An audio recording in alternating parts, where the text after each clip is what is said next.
Hello everybody, welcome in, welcome in. I'm throwing my own hair everywhere. We are going to be playing some more Polya tonight. There are still drops ongoing, which is why we decided to start the week off with this one. I was originally going to play Pal World tonight after talking to my dad for a hot minute about it. Because that's what we were playing last time when my dad and I were playing, which I did not stream. I saved him for offline. I don't think he's really into being on camera or mic or anything, so I don't think that'll ever happen, but maybe someday.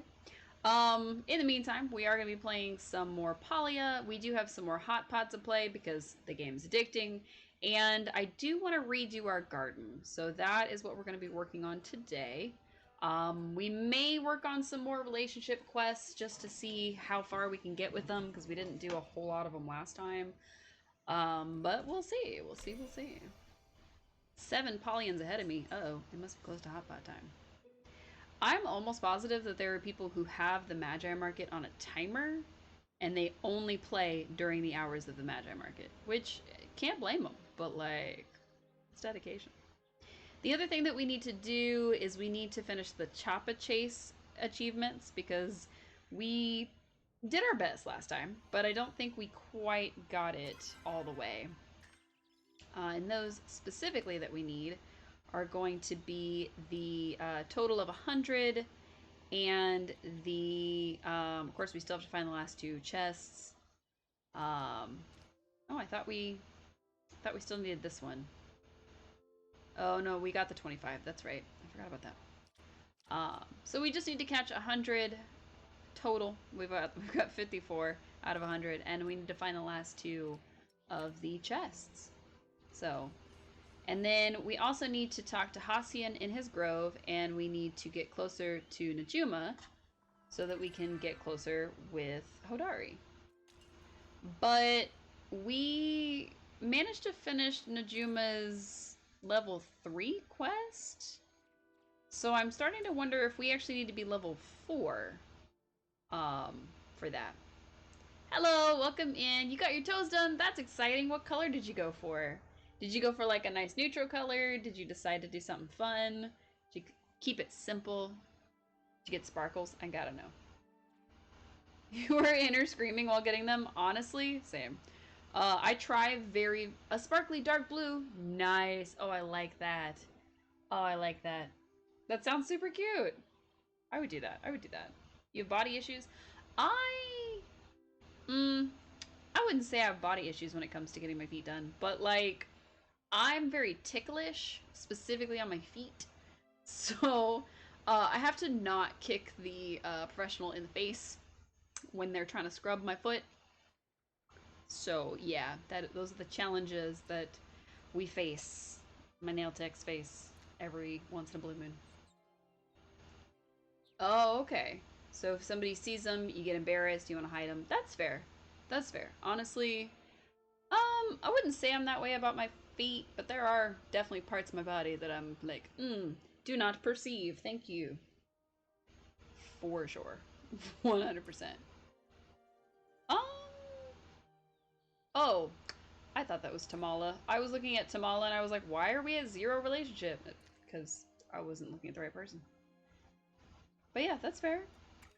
That's awesome that you got them done, though. That's so cool. I'm glad you went through with that. How do your feet feel? Do they feel soft and rejuvenated? You're not too ticklish. You're more ticklish, especially in the tummy and chest area. That's fair. It is stream time. Welcome in, welcome in. But yeah, do you feel better now that you've had them done? I always feel better when I've had mine done. Hey, we finally finished the apples. Cool. That means we just have the, like, ever growth type crops left. Oh, that one's gone. I'm trying to grab everything that spawns multiple times. So like the tomatoes, the chili peppers, the blueberries, that kind of thing. Trying to clear it out. So I just need to wait for the tomatoes to finish, which is why we're leaving everything else kind of grown. That way it can get some kind of bonus. Nice and squishy? Nice. Your friends were like, we're so proud, and you were feeling better and crying. Aww! They're soft and squishy and smell nice. I mean, that's pretty important. I always like, there's like a scrub that my place that I go to uses.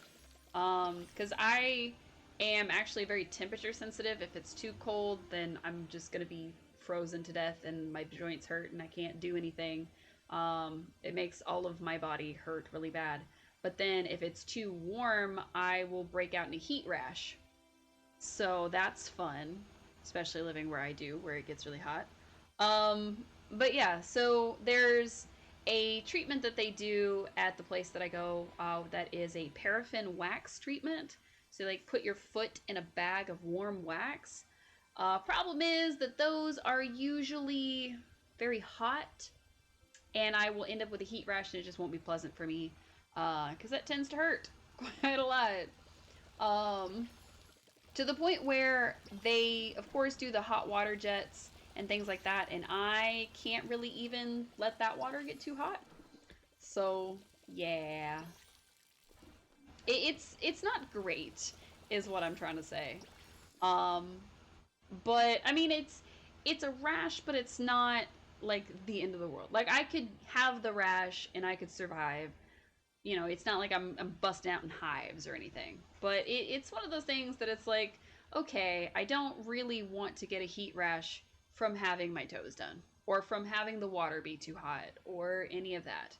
So I have to be pretty careful, and I always have to tell them, hey, can you like lower the temperature a little bit? Can we take it from like boiling lava hot to maybe like warm soup?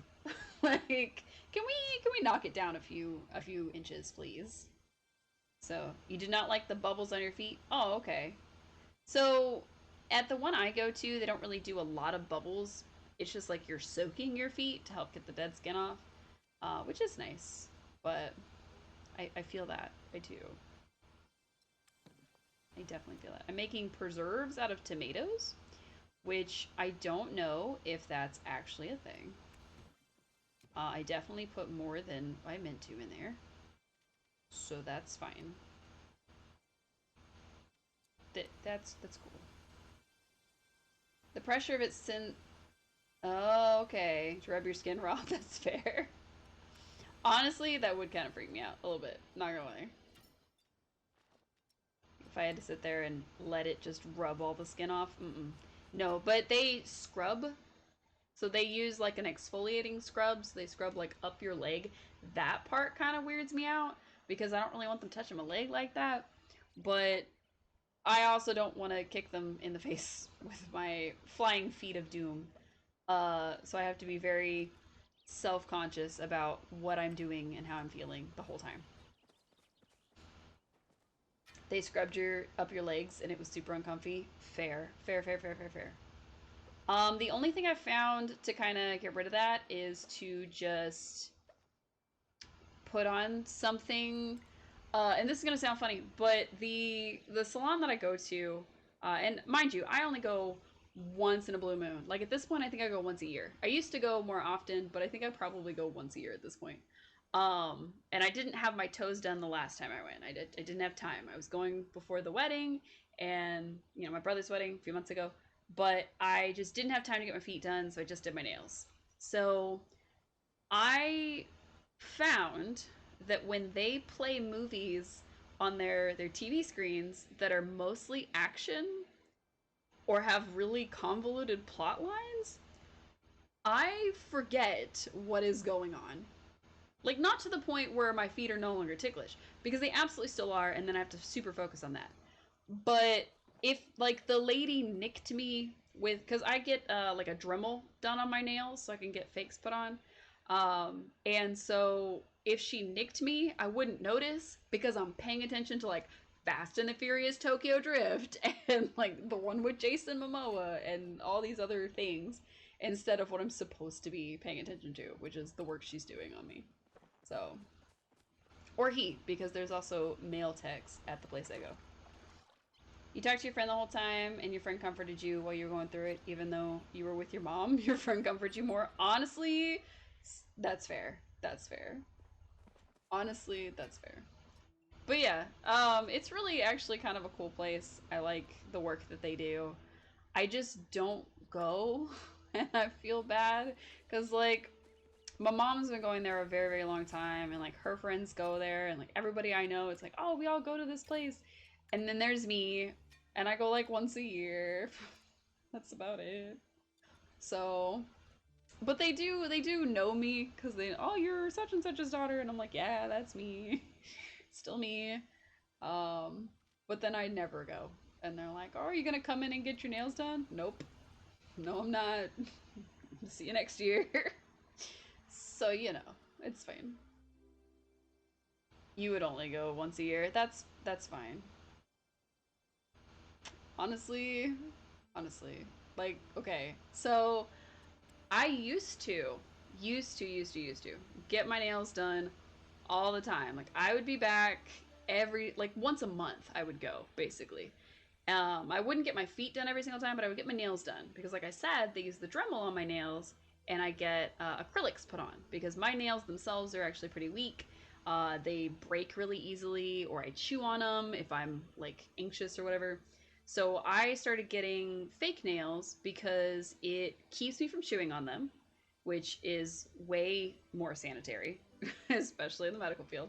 But it also keeps them from breaking, and I feel like I can do better with longer nails. Also, I'm letting my character sit here instead of going to play Hotpot. How dare I? Um. Oh wait, we might be getting a thing in the mail. Let me grab it real quick. Yay, we got our wish. Okay, cool. But yeah, unless it's something you really love, like MLP cons and Twitch con, game cons, the only time you willingly put yourself in a crowded place. That's fair. That's fair. I've also noticed that because the salon that I go to is not super huge, although it can get crowded because it's very popular, there are times, especially like closer to closing or during the week, that it's not as busy because, there's not 15 people there at the same time. There might be like 3 people there at the same time. But yeah, so because I want my nails to last a long time, um, like the actual fakes that I get put on, I ended up like going every month. Like I would go once a month and I would get them done and I'd have to get them redone completely because I was not content to just get them filled in or fixed up a little bit. I was driven by the need to have a new color every time. And they had a color powder because it's like a little powder they put on your fingers or on your nails rather, and it was like temperature reactive. So like when your nails were cold, they'd be one color, but when they were warm, they'd be another color. That was the highlight of my existence for like a solid year. Like I'd be like, look at my nails, they're super cool, and watch, and it'd be like cold, so I'd like put it in my mouth and be like, look, it's now a different color, and I had to stop doing that because you can't do that when you're needing to like wear gloves and things like that. So, yeah. It was crowded where you were, which was making you anxious, and you needed to mentally prepare yourself before. That's fair. That's fair. So, the place that I go here in my town is probably about maybe 7 or 8 of the chairs where you can get a pedicure done, and then probably 7 or 8 like little stations for just nails. And they are more than willing to do your feet and hands at the same time. So like if they have extra people or like they want to get you out faster, they'll have somebody working on your toes and somebody working on your hands, and you get in and out of there a lot faster. But like they're nice people and they're super cool, and I like going to them because they always treat me right.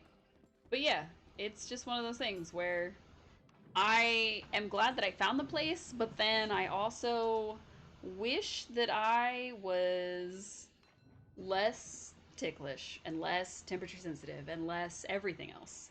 So it's fine. But yeah, I'm very, very glad that I found the place that I did. I do kind of wish that I went more often. I won't lie.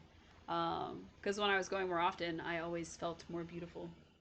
Because I would always have my nails done, and they'd be like long and kind of pointy and very nice. Anyway, Hotpot. We're playing Hotpot. I am attempting to do these puffs, which I think are cauliflower.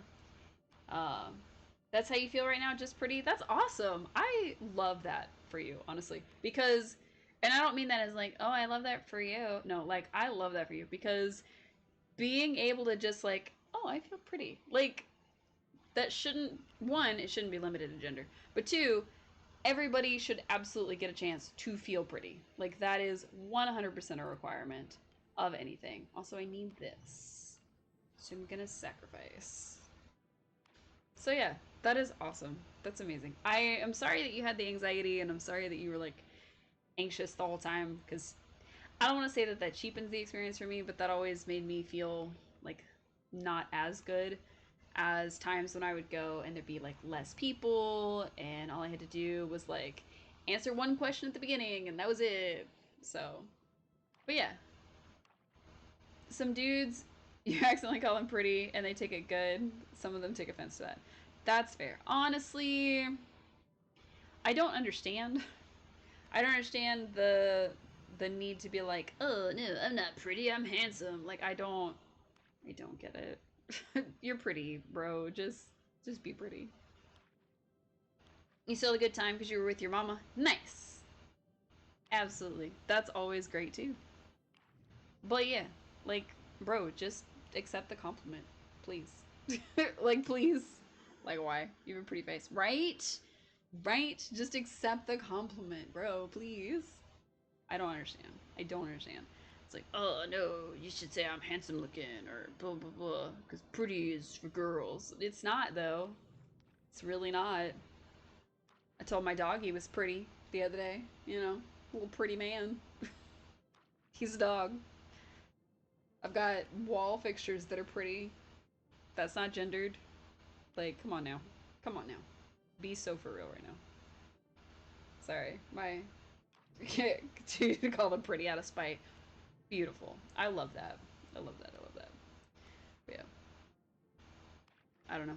I had a long day at work today because I was up early and I was not feeling super hot this weekend. So I'm still.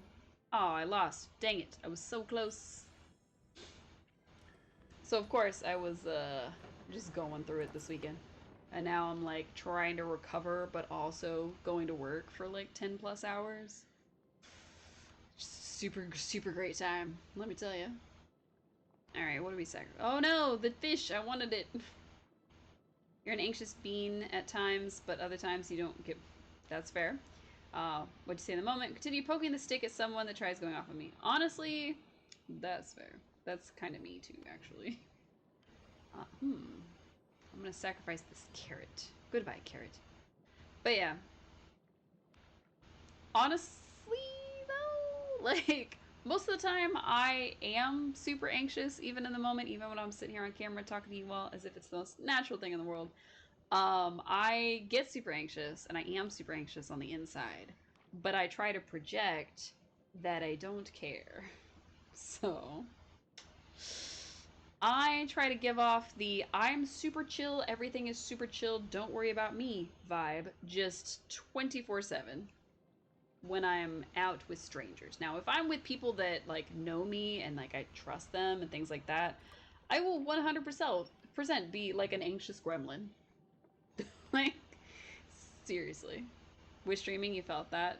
Oh, good. I like spending time with you too, so I appreciate you. I appreciate when you come in. I appreciate when you just lurk. I appreciate knowing that you're here, even if it's not like always 100%. That is 100% super cool of you.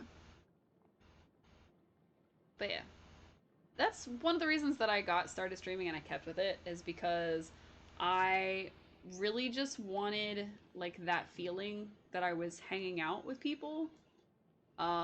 Because I used to be in like a bunch of different Discord servers and all this and that. I had WhatsApp groups, I had all kinds of things, and I would be chatting to people constantly, like especially on voice. It would be from like the moment I came home till I fell asleep on the voice or any of that.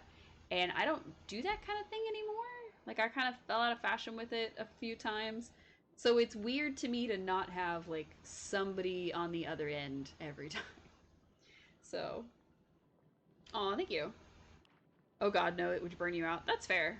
That's super, super fair. You said you make out of pocket jokes and tend to just make your friends laugh. Honestly, that's fair. That's a good way to be though. Like, there's nothing wrong with that. You do that in retail. Fair enough. Fair enough. But side note, so I would be on these discords and it would be with people that like I already was comfortable with, and so we would just be on like a voice call for hours and hours and hours because we were just there. Whether we were just chilling, just straight chilling and just not even talking about anything in particular, we would just be comfortable in the silence. And that's some of the stuff that I miss. Having to talk by force at times, like being with your group of friends and listen without saying anything. That's fair. And like the group chats were like that though. So the group chats I was in, like you never really had to talk if you didn't want to. You could literally just sit there and listen the whole time. Now I, as you could tell, run my mouth constantly. Um, and it doesn't help that I have to not run my mouth at work. I have to speak only when it's absolutely necessary most of the time because otherwise I would be talking nonstop the entire time I'm at work and people would get really annoyed and I'd run out of things to talk about. Which is why I talk so much on stream. That and somebody once told me that you have to be able to have a conversation with yourself, and so I do. But it is way better to have a conversation with y'all, especially you, Suo. For sure, for sure. Your friends would forget you were there, and then you would scare them. Oh no! You don't. Okay, that's fine. You don't have to bother. It's okay. But yeah, and that's just kind of one of those things that like I was told this thing. I must hold on to this thing. Oh, I should have grabbed that thing there. I forgot. I think this is bok choy. Like I think this is green onion. This is either bok choy or lettuce or cabbage or something. Unless that other thing is bok choy. That no, I think the other thing is a leek. I think this is bok choy. I think this is a green onion, and I think the other thing is like a leek. So, man, I can't believe I have two three of a kinds. Man, but yeah. So work was work today. I mean, it wasn't anything crazy. Um, my other goal with these streams, sidebar, is that I want it to feel like you're FaceTiming with your friend. Like, I mean, I'm chattering incessantly during the whole game, and I'm talking about the game even. And so, if it can feel even a little bit like you're on a Discord call with a friend of yours and they're just talking and you're just able to listen, that is the vibe I'm going for. And I never knew how to put it into words. Yeah, 1,000 lucky envelopes. I almost said dollars. Let's go. Absolutely.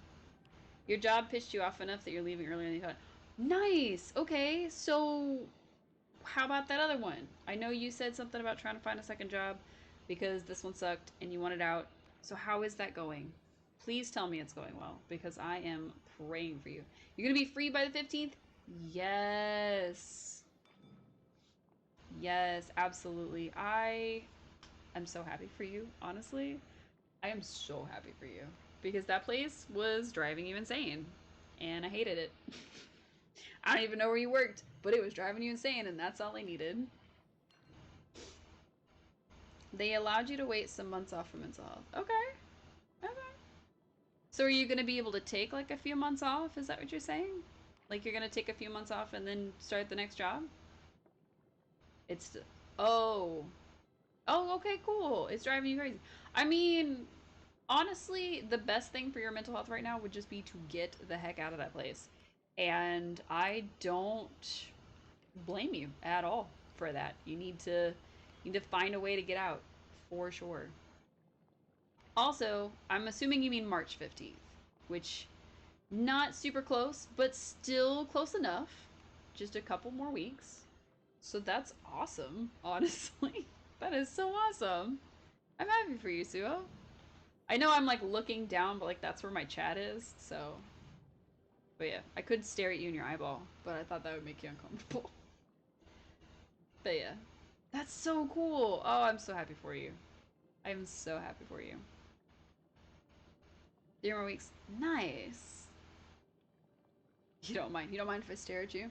What if I just streamed like this, where it was just like unbreaking eye contact? Just like the whole time. My eyes would burn. I can't do that. Stare back. Oh no!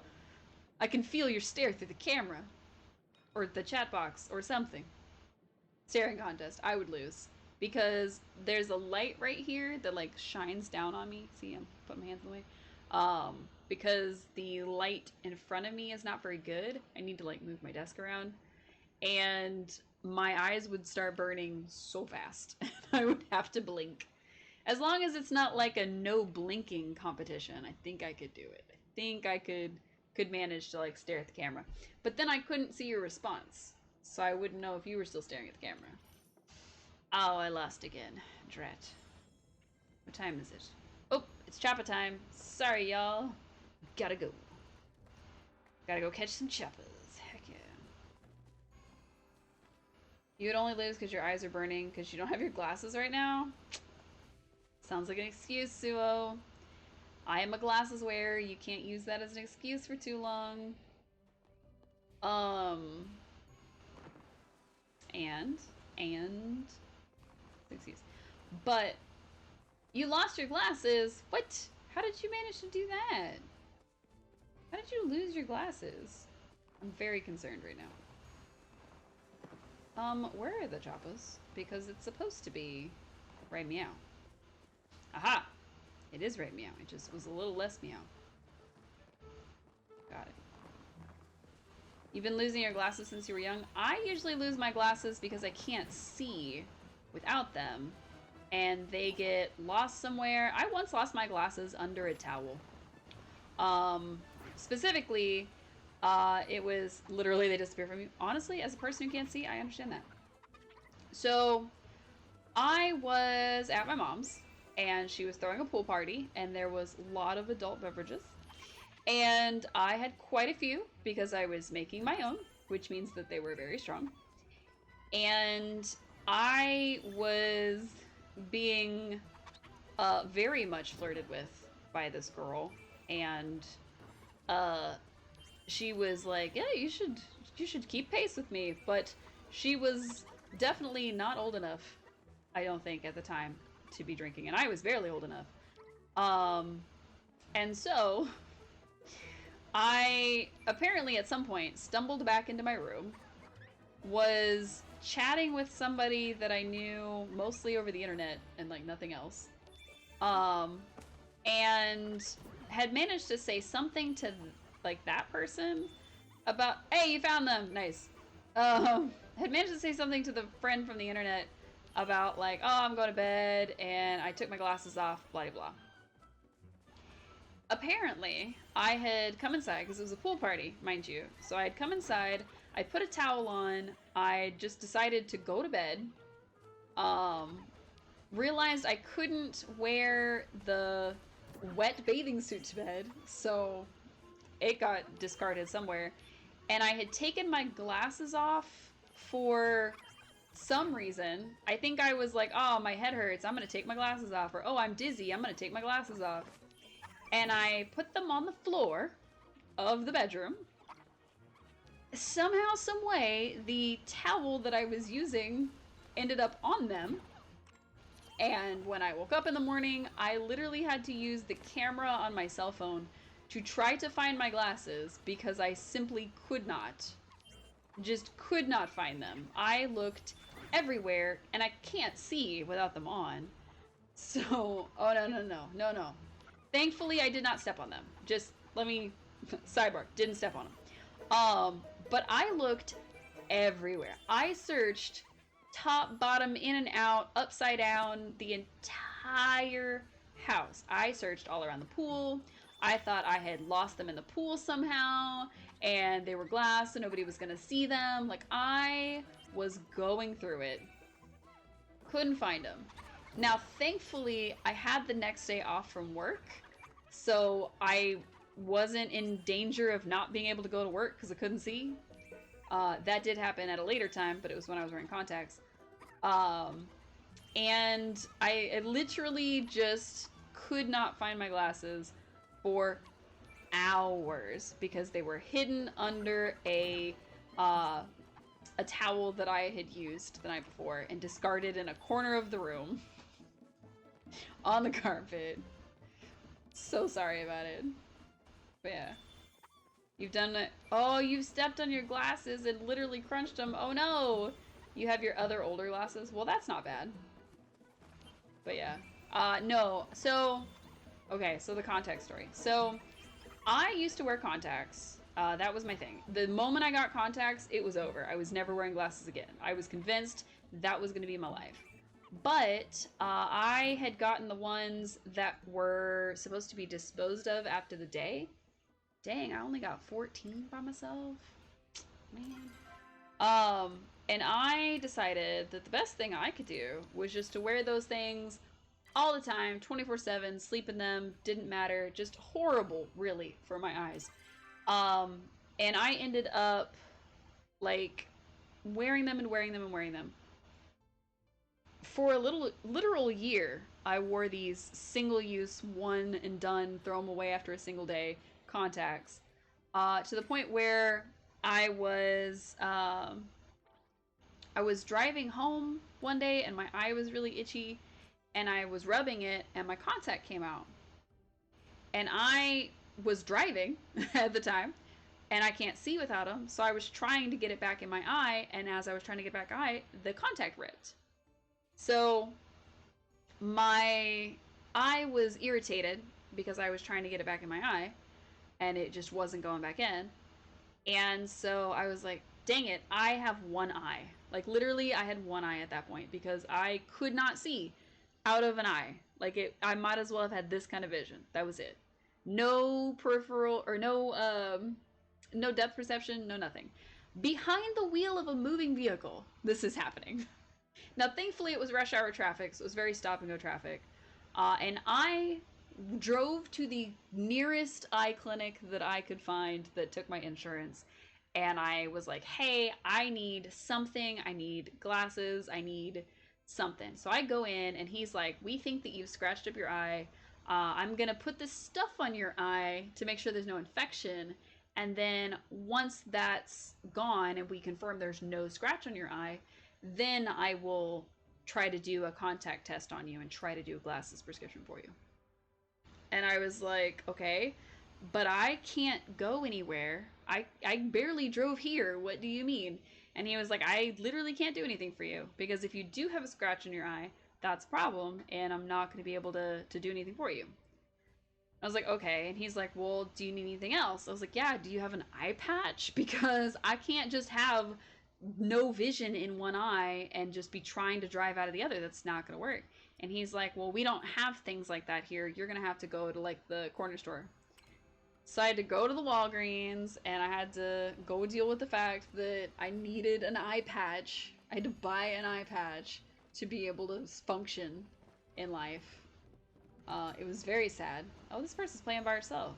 I didn't know you could do that. I'm enjoying this person. I don't think we're gonna make it before the game shuts off, but it's fine. But yeah, so couldn't see out of one eye. Was having a huge problem. Yeah, no, I was livid. Now the good part of the story is that I got a hold of a friend of mine who also like went to the optometrist all the time. And he was like, I will get you in with my optometrist, but you're gonna have to drive.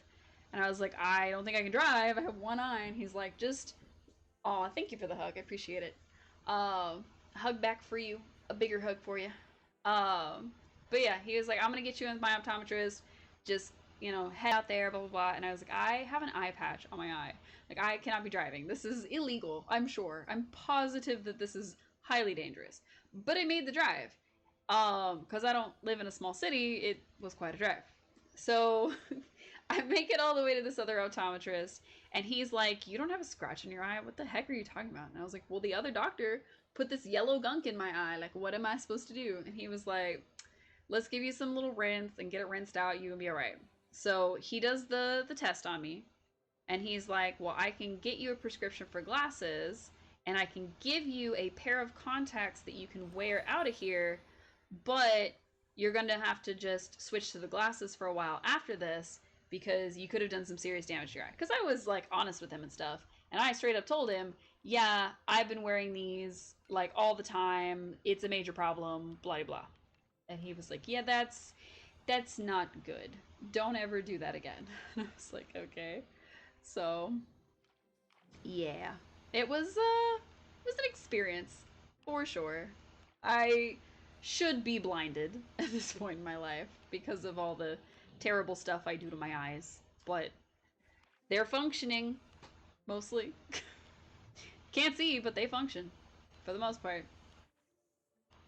As best as they can, honestly. They try. I don't know. But yeah. So, those are my crazy eye stories. The craziest of eye stories. But I have definitely lost my glasses many times. Many times I have lost my glasses. And it'll just be like, oh, I set it on the side table and they fell on the floor. And then when I woke up in the morning, I couldn't find them because I can't see, kind of thing. Like, it's 100% a thing where I should know where my glasses are. I should be able to find them, but I can't because I can't see without my glasses. So, I'm real, Velma Dinkley over here, unfortunately. I almost said Velma Kelly, but that is a totally different character. Let's eat. Neat. We did it. We played all the Hotpots. Now we can go back to taking care of our farm. But yeah, so I've done some damage to my eyes. I am so blind. So blind without these glasses. Like, I say it jokingly, but my lenses, at the time, this was as thin as they could craft them. I'm sure that science has come a long way in the, like, 10 years I've owned these glasses, which is really bad for my eyes as well, and I really need to go back to the doctor because they're probably not strong enough. But they are super thick, is the whole point of that. And I just wear them. I just wear them, and I need them to see. So I can never be free of them. I like to be able to see. So, but yeah, absolutely relate to you losing your glasses. It's happens to me all the time. Did I really just get like one this whole time?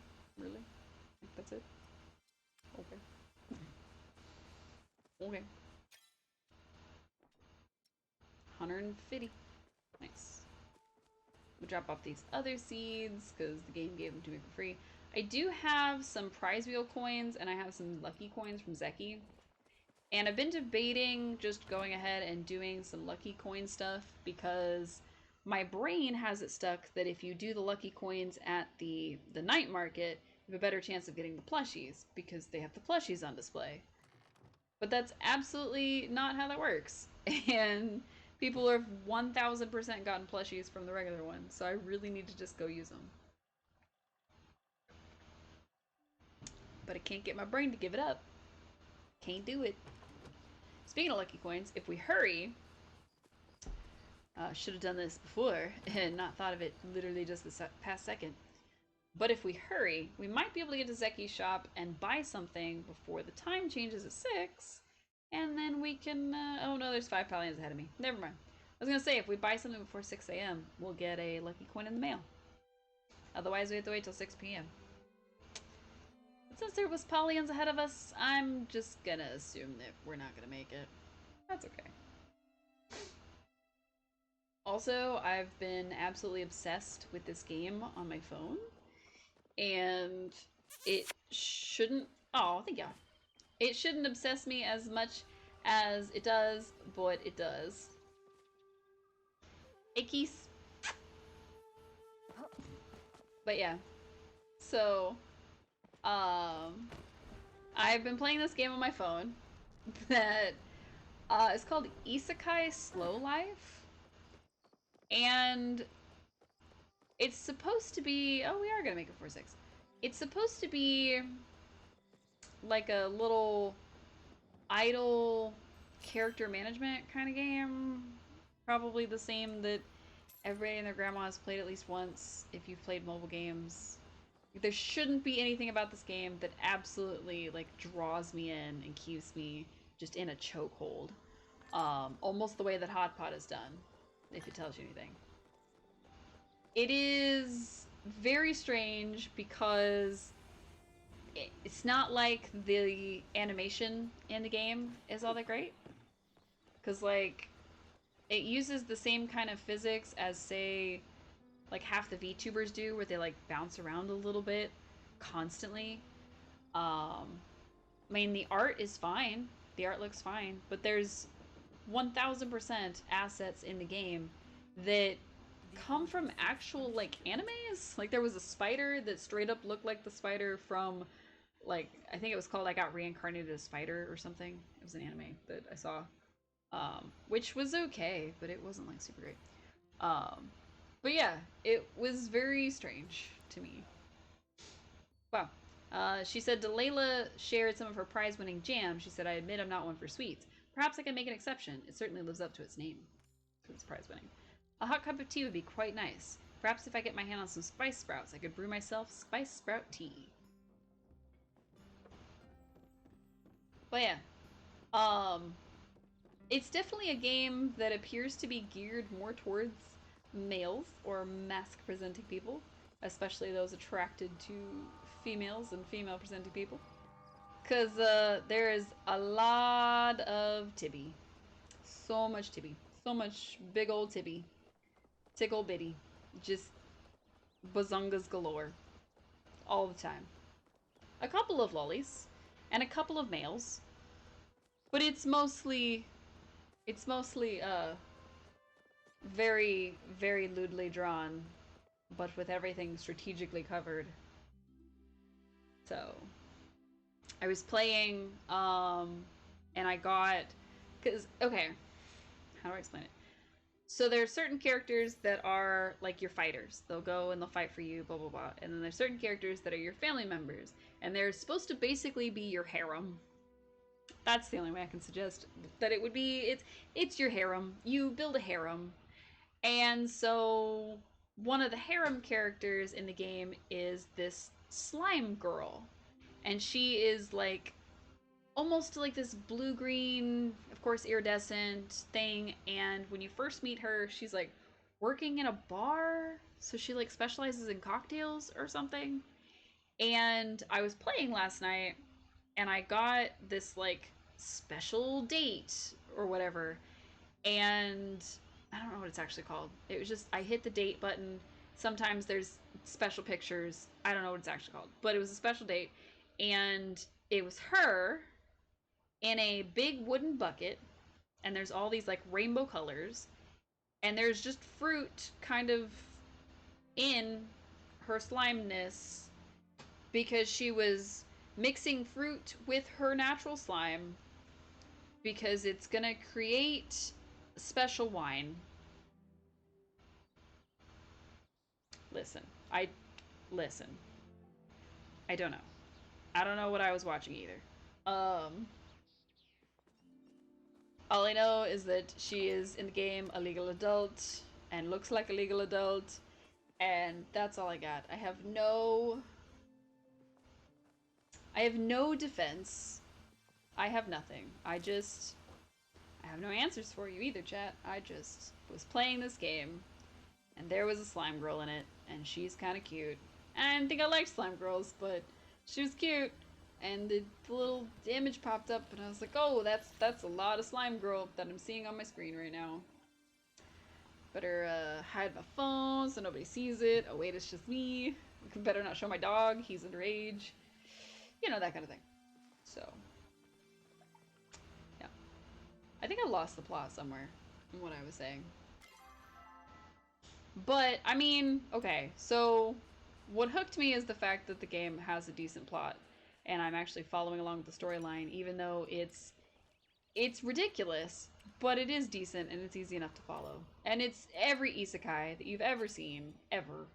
It's not really anything new. You start the game as some kind of mushroom creature, like you get reincarnated into a walking mushroom.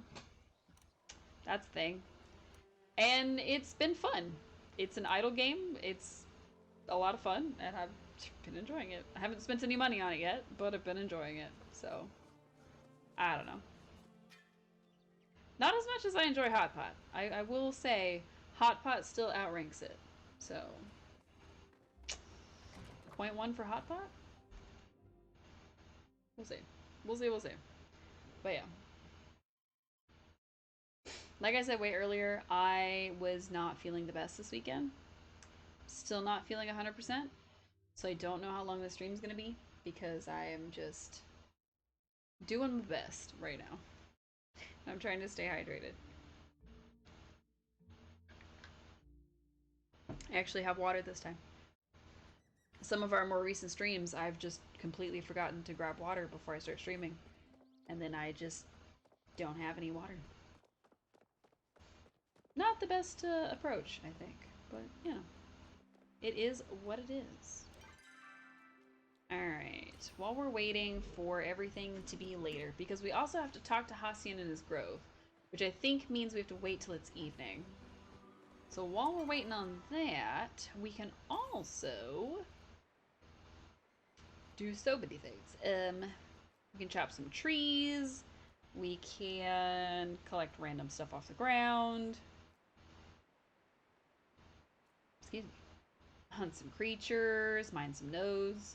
Mining some nodes might be good because then we can get more pallium bars. Pallium bars? Pallium bars? I don't even know.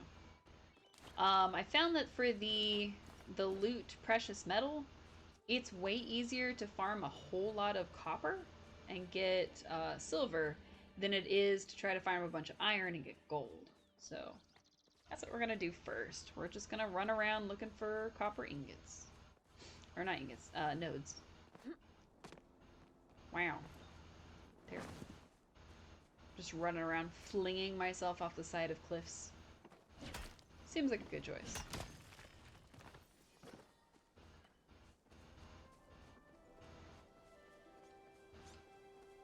Anything here? Nope. Okay. Uh-huh.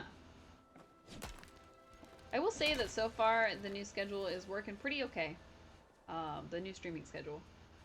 But I don't know. I'm thinking I may reduce a little bit and go to 3 days a week instead of 4 days a week and see if that helps. Not in that I feel like, oh, you know, I'm just streaming too much, how dare I? But it feels like I am reaching a point where it's more an obligation. So I don't want it to feel that way. I don't want you all to feel like I'm doing it for that. So I may switch to more of a 3-day a week kind of thing. But I am going to continue trying out this 4 days in a row thing for a while to see if maybe that kind of helps pick it back up for me. Because, I mean, I like having a consistent schedule. And I like having a schedule that I stick to and that it's easy for me and that kind of thing. But, I mean, like tonight we got started late because I got back from work late, I ate late, yada yada. So, I don't know. We'll see. Wow, we almost drowned. And then we scared a deer. Nice.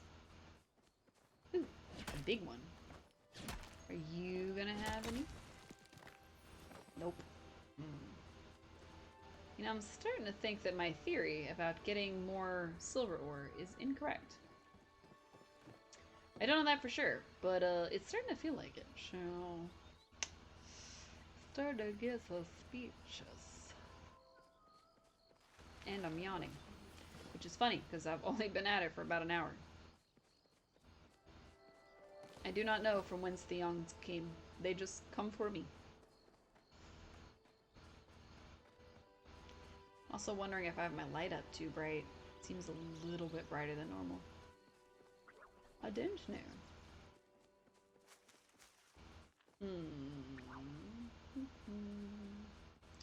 Where are all these nodes? I feel like there's usually like a bunch more. I think I need to get like a humidifier or something. Oh, sorry. Because my nose is just like so dry. Like, I know that the weather has been changing a lot, and changing pretty drastically around me, but, like, my nose is so dry.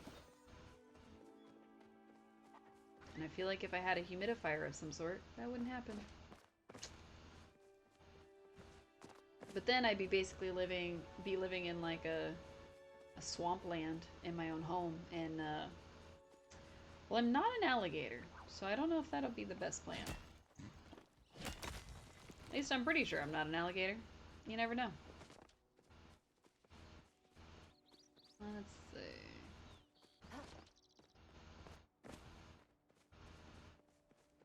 Excuse me. Ugh. I don't want to be yawning in y'all's faces all night. My apologies. We also haven't been looking for the rummage piles. I completely forgot they were a thing until like 20 seconds ago. I won't lie. I stopped checking them in my downtime. In fact, I haven't played this in my downtime since the drop started. But we shall see. I think I played... Well, okay, let me amend that. I think I played once in my downtime since the latest drop season started. And it was specifically because I was going to try to redo the garden just off stream. And then I found that I just never did. Because I was obsessively playing Power World in my downtime. And then I was playing phone games. So, speaking of Power World, I'll probably play that tomorrow just because it's a fun game. I don't like playing it. And I like seeing how things work when I play on my own. Whereas, like, when I played with my dad and when I play with my friends, there's always some sort of modification that we make to the game, other than, of course, the no penalty for death that is pretty standard. For me, anyway. But, like, when I played with my dad, we decided to, like, set the catch rate to be better and make the experience jump really high and really fast and, like, change the day-night cycle and things like that, which is fine, but at the same time, it almost felt like the game was going too fast. So it became a thing where it was like, alright, so we're now all level 40, what do we do? And it's like, okay, this isn't as fun anymore. Because I felt like we got through the game too fast that way.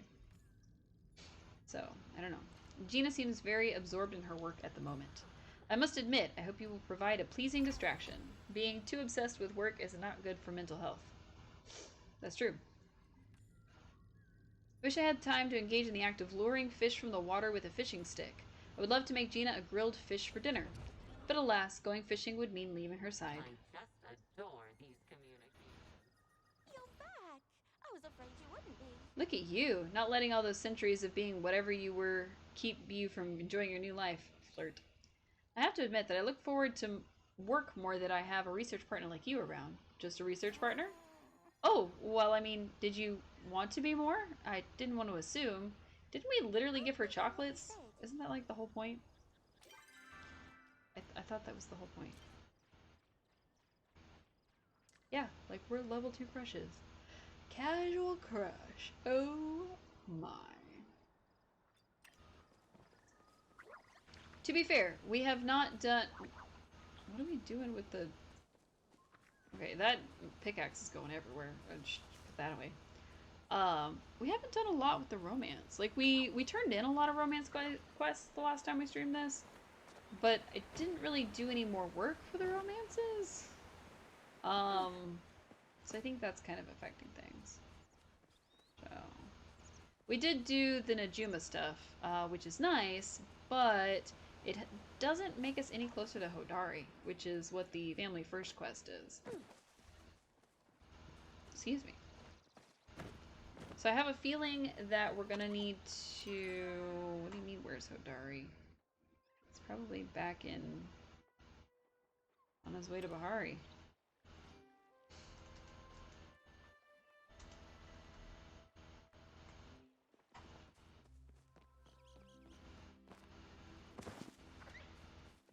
He's like on the map. I wonder if that's like a new player, and so they don't know how to use the map and stuff. Or if they just didn't think about where to look. Or both. Hmm. Do we just blow all our coins right now? No, not yet. Not yet. I'm gonna do a quick pass and look for more copper because that's what we've been working on. I don't know why it was flinging the pickaxe over our shoulder when we were running earlier.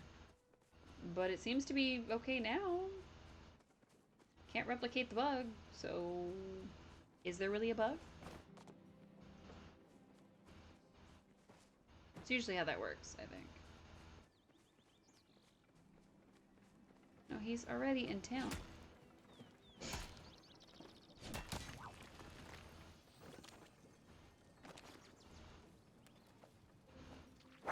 Come on, catch it. Nice. The proud-horned stag beetle. I know I've already gotten that before, but the like bug hunting thingy, where did it go?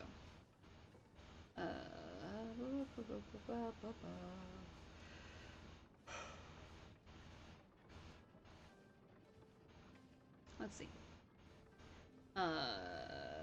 Crafting, cooking, yada yada. Fish bug.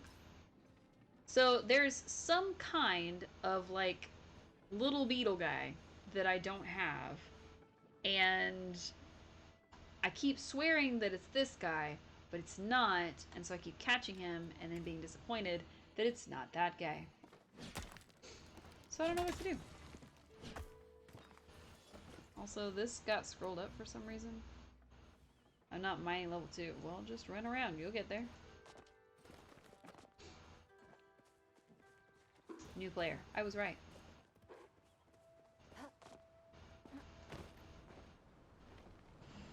Why is there a campfire there?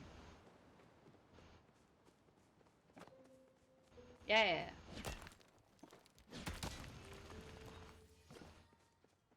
Ooh. Excellent, excellent. And we got a silver ore out of that one. Technically, I should also be getting these stone ones, just so it'll have a better chance of spawning the copper ones. But no, I don't think I'll do that. I think I'll just keep mining these ones. Oh, hello. I got a shiny quartz. Like a starred quartz. I wonder if I've starred any of the others. I don't think I do. I think I just have the regular one. So, alright, we're starting a shiny gem collection. Or a starred gem collection. Something like that. I'll have to figure out what what can spawn from each one of the various types of mineable spots and go from there. Let's find out. Have we ever... Never have I ever... Oh, I have some of these for some reason. No. I have never grabbed any of them that are high quality. Nice. But I've got plenty of regular quality, so we can sell those. Drop that off. We'll keep that for Subira. Drop those off. Yeah, we can drop the copper off. Why not? Boop, boop, boop, boop. And the stone. Goodbye, stone. There's about 3 grand there, which will put us up to 44. Okay. Gotta wait for this stuff to grow. Gotta meet Hassian in his grove, and I think that usually takes place at about 10 p.m., which is a pain. But we've got plenty more of the fine special stones from mining. So, I got a ways to go. Now what I might do is I might go into Bahari and try to find some paldium nodes or something, but I'm not gonna hold my breath on them. Oop. Nice. I didn't think it would actually take. I thought it was gonna put it away and we were gonna have to redraw it. Good to know I was wrong.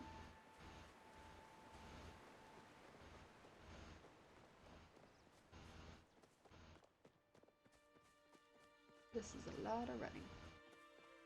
That is a lot of what this game is it's a lot of running. I don't want to get too close because that person looks like they're hunting. Don't want to scare off who they're hunting. Probably will by accident, but I don't want to do it intentionally, you know? If there's a way to prevent me from startling the creatures, that's what I'm going to try to do. Okay. Don't see any minables over here. Oh yeah, I guess we should go through the fairgrounds and see if we can find the last two chests. But I feel like we did a pretty thorough search last time, so not sure where else they could be.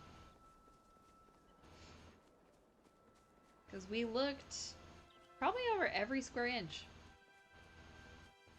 But I have no idea. Lots of hunters out. We may not be able to find any ore. I'm certainly not seeing any, but I am making my way towards the Magi Market, so, you know, I'll be here somewhere.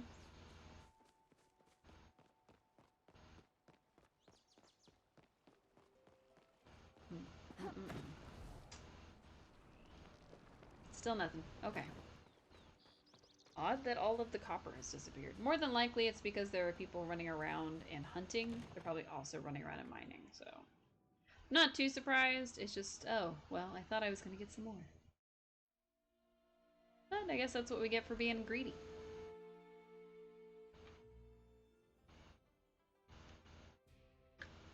Alright. Let's start here at the entrance. I don't know if we can climb those. But I am going to look as much as we can at, like, cliffs and things like that. Because that seems like a good spot to hide a chest, is like up in the cliffs where it's hard to get to, only a few people will make it, that kind of thing.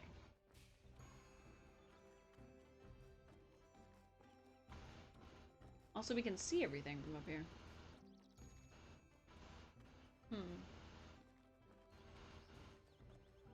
Is there going to be a cap? I feel like there will be. Aw, dang. I was trying to get to the top of that part to see if that would stop anything, but nope.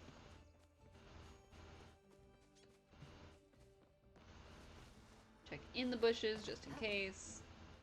Also in these trees, even though I can't climb the trees, I can maybe get like a jump off or something. Kenyatta, I want to follow my true calling this year and become a pirate queen whose name is feared forever. Wow, true calling. Only have one wish, and it is for everyone's wishes to come true. May the coming year be filled with good fortune and joy for us all. That's very sweet, Shane. We're just looking around for errant treasure chests. They kind of look like this, so I was almost taken in. So, we gotta look very carefully. There's already people here, waiting for the festivities to begin. Or they're people who disconnected and they're just still here. There we go. Just recover our stamina. Continue up the wall. I don't think it's at the top of the wall, but I can at least look on top of these things. You know, because they're climbable. Might as well. Wow. I was trying to find a spot that was higher up. I did not find it. In fact, I jumped even lower and then started there, because that seemed like a good idea. Let's see. We're not gonna make that. So I'm just gonna jump my way up instead. Alright. Didn't see anything when I was up there. Really kind of thought there'd be something hidden up there, but there wasn't. Or at least nothing that we saw. Now, if y'all see it... Hello? What? Oop. I don't want this person to think that I'm doing anything significant, because I'm not.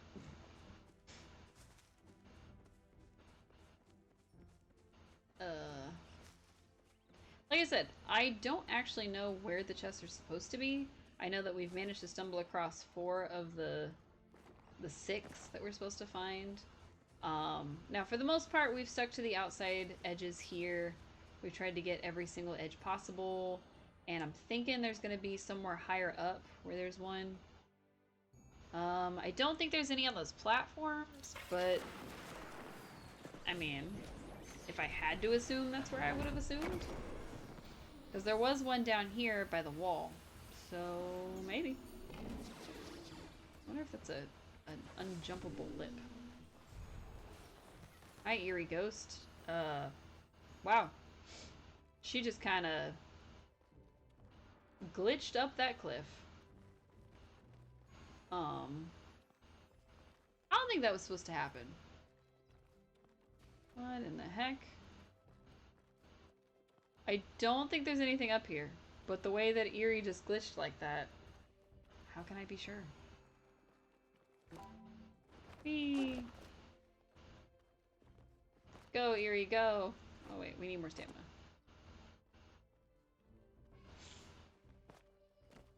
There might be something up here. I mean, it could be that there is something up here and we just have to somehow get to the top. But Eerie didn't seem to be able to do it, so I doubt we're going to be able to do it.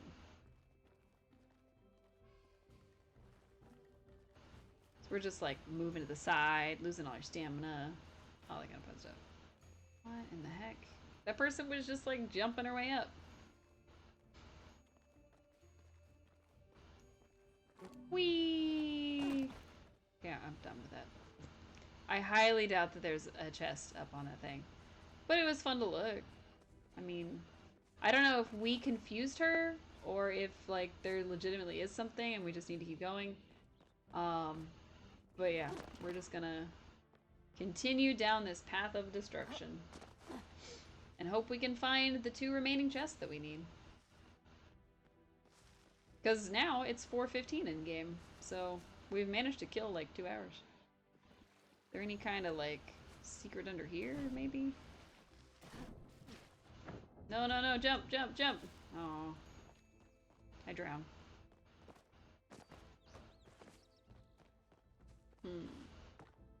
There's gotta be like something that I'm missing.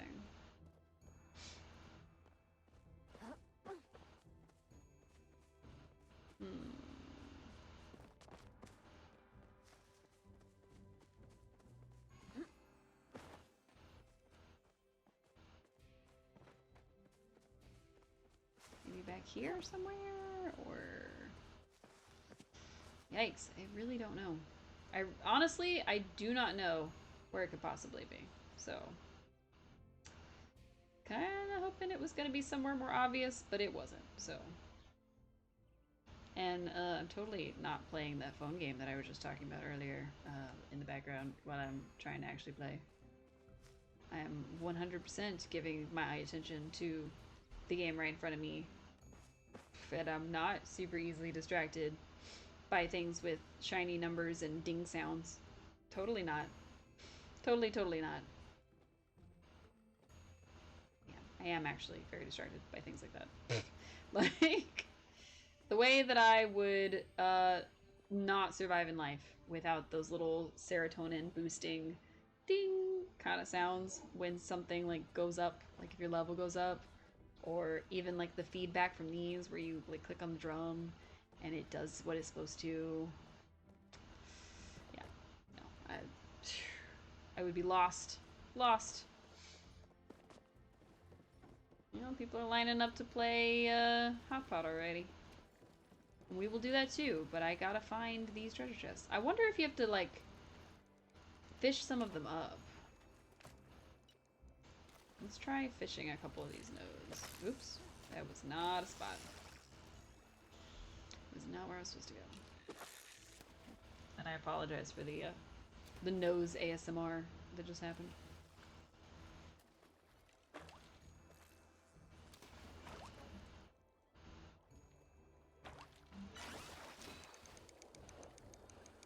Go ahead and catch this, because why not? It's a gillyfin. Congratulations. I have a feeling that we're only going to find gillyfins. I don't think we're going to find a treasure chest, which is what I was kind of hoping we would find. Because I don't think that there's actually treasure chests in the water. I think it's somewhere in there that I'm supposed to find the treasure chests. But I don't know that for sure.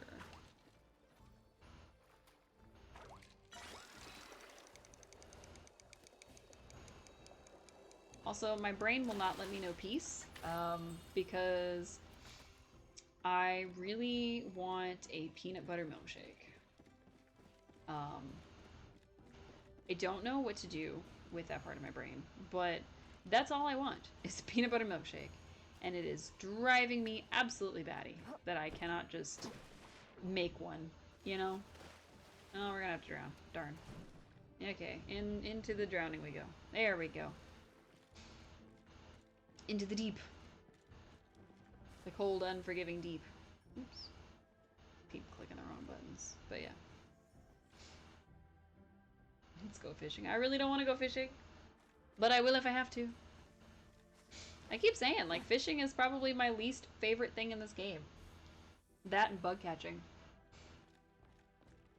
But even bug catching is a little bit better than fishing.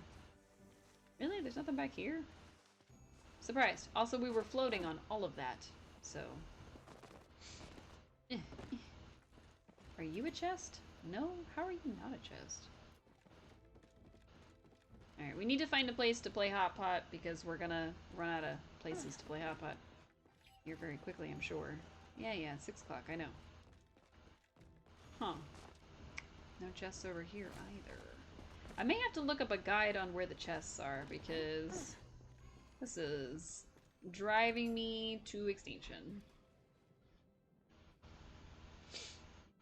And I don't know what to do with it. Alright, so we're probably going to play like 1 or 2 rounds of Hotpot, and then I'm going to go try to find Halcyon. Well, I'm staying. You all can run off on your own. I'm staying. Maybe we'll get lucky and we'll be able to play like a round by ourselves. I've never done that before, so I don't know if it's easier or more difficult to play around by yourself. Nope. Daenerys. Okay, Daenerys. Welcome to our little game of Hotpot. I clicked on all the wrong things. Alright. I have stopped clicking on my game that was on the side here. My bad. Like I said, I've been playing Isekai Slow Life is the name of it. And it's, you know, it's got a good art style. It's definitely got all the waifus. There's a couple of husbandos, but some of them are only if you pay actual money. And that makes me sad because one of the husbandos that I like is 100% behind a paywall. So, alright, since we're playing against one other person, we're going to try to go for 3 of a kinds. So, see if that does it for us. Also, that's our fishing rod that's kind of floating like that. So, I will do all the fishing if somebody buys me a shake. Hello, Anna. How are you? I need a peanut butter shake in my life. I need it. I need it. I'm doing okay. Work was kind of long, so I'm not as high energy, and I ran out all the stories I was going to tell for the day, which sounds terrible, but like, I am starting to fade. I need it. I do. I need it more than SpongeBob needed water in that one episode. Oh, I needed that. Dang it, I needed that mushroom. I needed the Enoki mushrooms. Dang it. Yes, SpongeBob. Wow. He said I don't need it, but he needed it. He needed it. I have never denied that I need a peanut butter milkshake. I have only said that I need a peanut butter milkshake. I'm gonna start paying attention to what I have. Wow. I didn't need that. So far all I have is these dumplings, and I'm only playing against one other person. What am I doing? Dumpling! Goodbye. Alright, we'll go after that mushroom next. Or maybe this mushroom. We'll go after both mushrooms. First we'll go after the Enoki mushroom, and then if we happen to find another of these mushrooms in a minute, then we'll get that, and if not, then we'll get something else. Okay, that mushroom still exists. Alright, so now we just need a red mushroom and a white mushroom, and we win. Let's see. Nope. It's very easy. Oh, white mushroom. We just need a red mushroom after that. If we're lucky, she's also going for three of a kinds, which will make it even better when we score the max amount. So, but yeah, I think there's probably somewhere around me that would do a peanut butter shake, but I don't know how late they're open, and that's the sad part. Plus, if it doesn't taste like it does in my projected idealization of what it should taste like, I'm gonna be the most sad. So, there's that to consider. Anna, are you getting ready for work? Is that what you're up to today? I didn't finish answering how I was. The answer is I'm tired and I'm trying to stay awake. Wow. Still nothing. It's terrible. Aw, 360. Because these characters don't ever get matches. Because they can't beat you. You're eating now and you're leaving in an hour. Oh my. Okay, we'll join her again. That's fine. That match took a little long. Hopefully a third person joins us, because that was not a lot. Just finished talking to the beloved. Aww, how nice. Is it like first thing in the morning over there, Anna? I actually don't know what time it is for you. Because I know on some of the other streamers that I've joined, it's like super late at night, or it's like the next day or something. Like I used to try to join Daydreamer in the evening, but that's like first thing in the morning. Depends on your sleeping pattern. It's 2:50 a.m. Oh, so really early in the morning. I see, I see. Yeah, I used to do a Sunday morning stream, and it was always like late at night in Australia, where Daydreamer is. And yeah, that's wow. Not for you, you sleep during the day. So do you stay up and then you go to work and then you sleep? Or how does that work? And I think if you did come to the States, then you probably would be on a normal sleep schedule. Because your during the day would technically be our overnight, I think, if I'm calculating that right. Because it's 7:51 p.m. here. So, because I'm on Central Standard Time. But I don't know. You sleep from about 10 a.m. to 9 p.m. Oh my, that is actually a pretty good amount of sleep. Nice. Not everybody can handle the shift differential. So, I think we're just gonna go for the...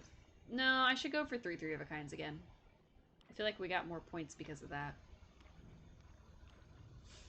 So, now I have to go for garlic and puffballs.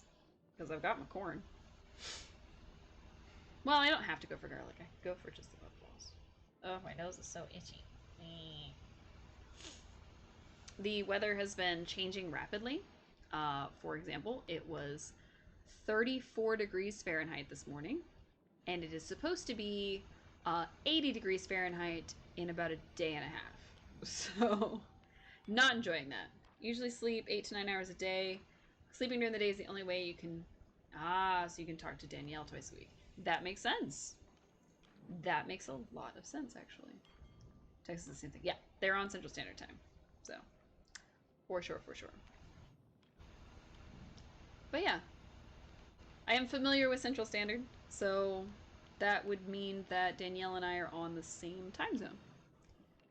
So I think that helps a little bit to figure out where you fall into all that. So yeah, if you were just waking up, or if you were still staying awake and you were going to go sleep in, say, about 4 hours, that would be about midnight here. So you try to sleep 8 hours a day, but you're a true gamer, so sometimes you stay up late. Good job, Q. You're pretty much on her schedule. She works nights. Oh, from 3 to 1. Interesting, interesting, interesting. She is Central Time. Yeah, you said Texas, so I assumed. Nice. Good to know. So she would be waking up 5 hours ago, and we'd be working for the next couple of hours. Oh, I should have kept that mushroom. But I still got the mushroom, so it worked out. You're 7 hours ahead. Ah, gotcha. That might make it a little easier for my brain. Maybe not, but maybe. You know. My brain decides to hold on to what it holds on to. Never consistent. Darn it. I just need something. I need a puffball or I need a blue mushroom. I lost out on my blue mushroomness, so I gotta try and make up for it. And these guys are no help, because they just throw out whatever. Wow. So much meat. Sumerian. Nope, I'm on Central Standard. Wow, another corn. 240. Ugh. Gross. Gross, gross, gross. Yeah, alright. We'll play again. We're not getting very many from playing with this person, because there's only the 2 of us. So I'm assuming that maybe she went for just the matching type rather than the 3 of a kind. So that kind of sucks. But yeah, so I'm also on Central Standard Time, middle of the US kind of thing. Chicago time. But yeah, so I'm super familiar with that. I know quite a few people, actually, that are in Central Standard Time, weirdly enough. It seems like most of the people that I've met on stream are either Central Standard or they're like literally the other side of the world. Calculating it would be difficult kind of thing at a moment's notice, so. But yeah. You're 7 hours ahead of me. Like you said, you have a weird schedule. That's fair. That's fair. You met a bunch of Brits. Nice. Do you stream during the day or watch streamers during the day? Is that when you normally stream, Cube? I don't know. During the day, meaning in the last 8 hours. A little before, maybe. My first ever stream was on a Sunday morning, and then my very next stream was like in the evening, and now I just do evenings because it seems easier for me so far. But yeah, you know, might not last. We'll see. This is a weird mix-up of stuff. I've already got the 2 dumplings, so I definitely need another dumpling. But I wonder if we could get like 3 dumplings, 3 whatever this is, and 3 tofu. And that could be our 3 of a 3. Like our 3 of a kinds, but also 2 3 of a kinds. Oh, did she like miss her turn or something? I'm gonna try it. I'm gonna try to get 3 dumplings, 3 tofus, and 3 whatever that is. See if it works. It's probably gonna be impossible because I think the game will be over before we manage it. But also, she doesn't seem to be at her keyboard. There are a lot of Brits on here. They're 6 hours ahead of you. The time zone border to your time is... Oop, tofu. Is in the middle of the sea that's between you and Britain. Oh, okay. It's kind of cool. Let's see. There's a whole lot of sea between me and Britain. Actually, it's an ocean, but still.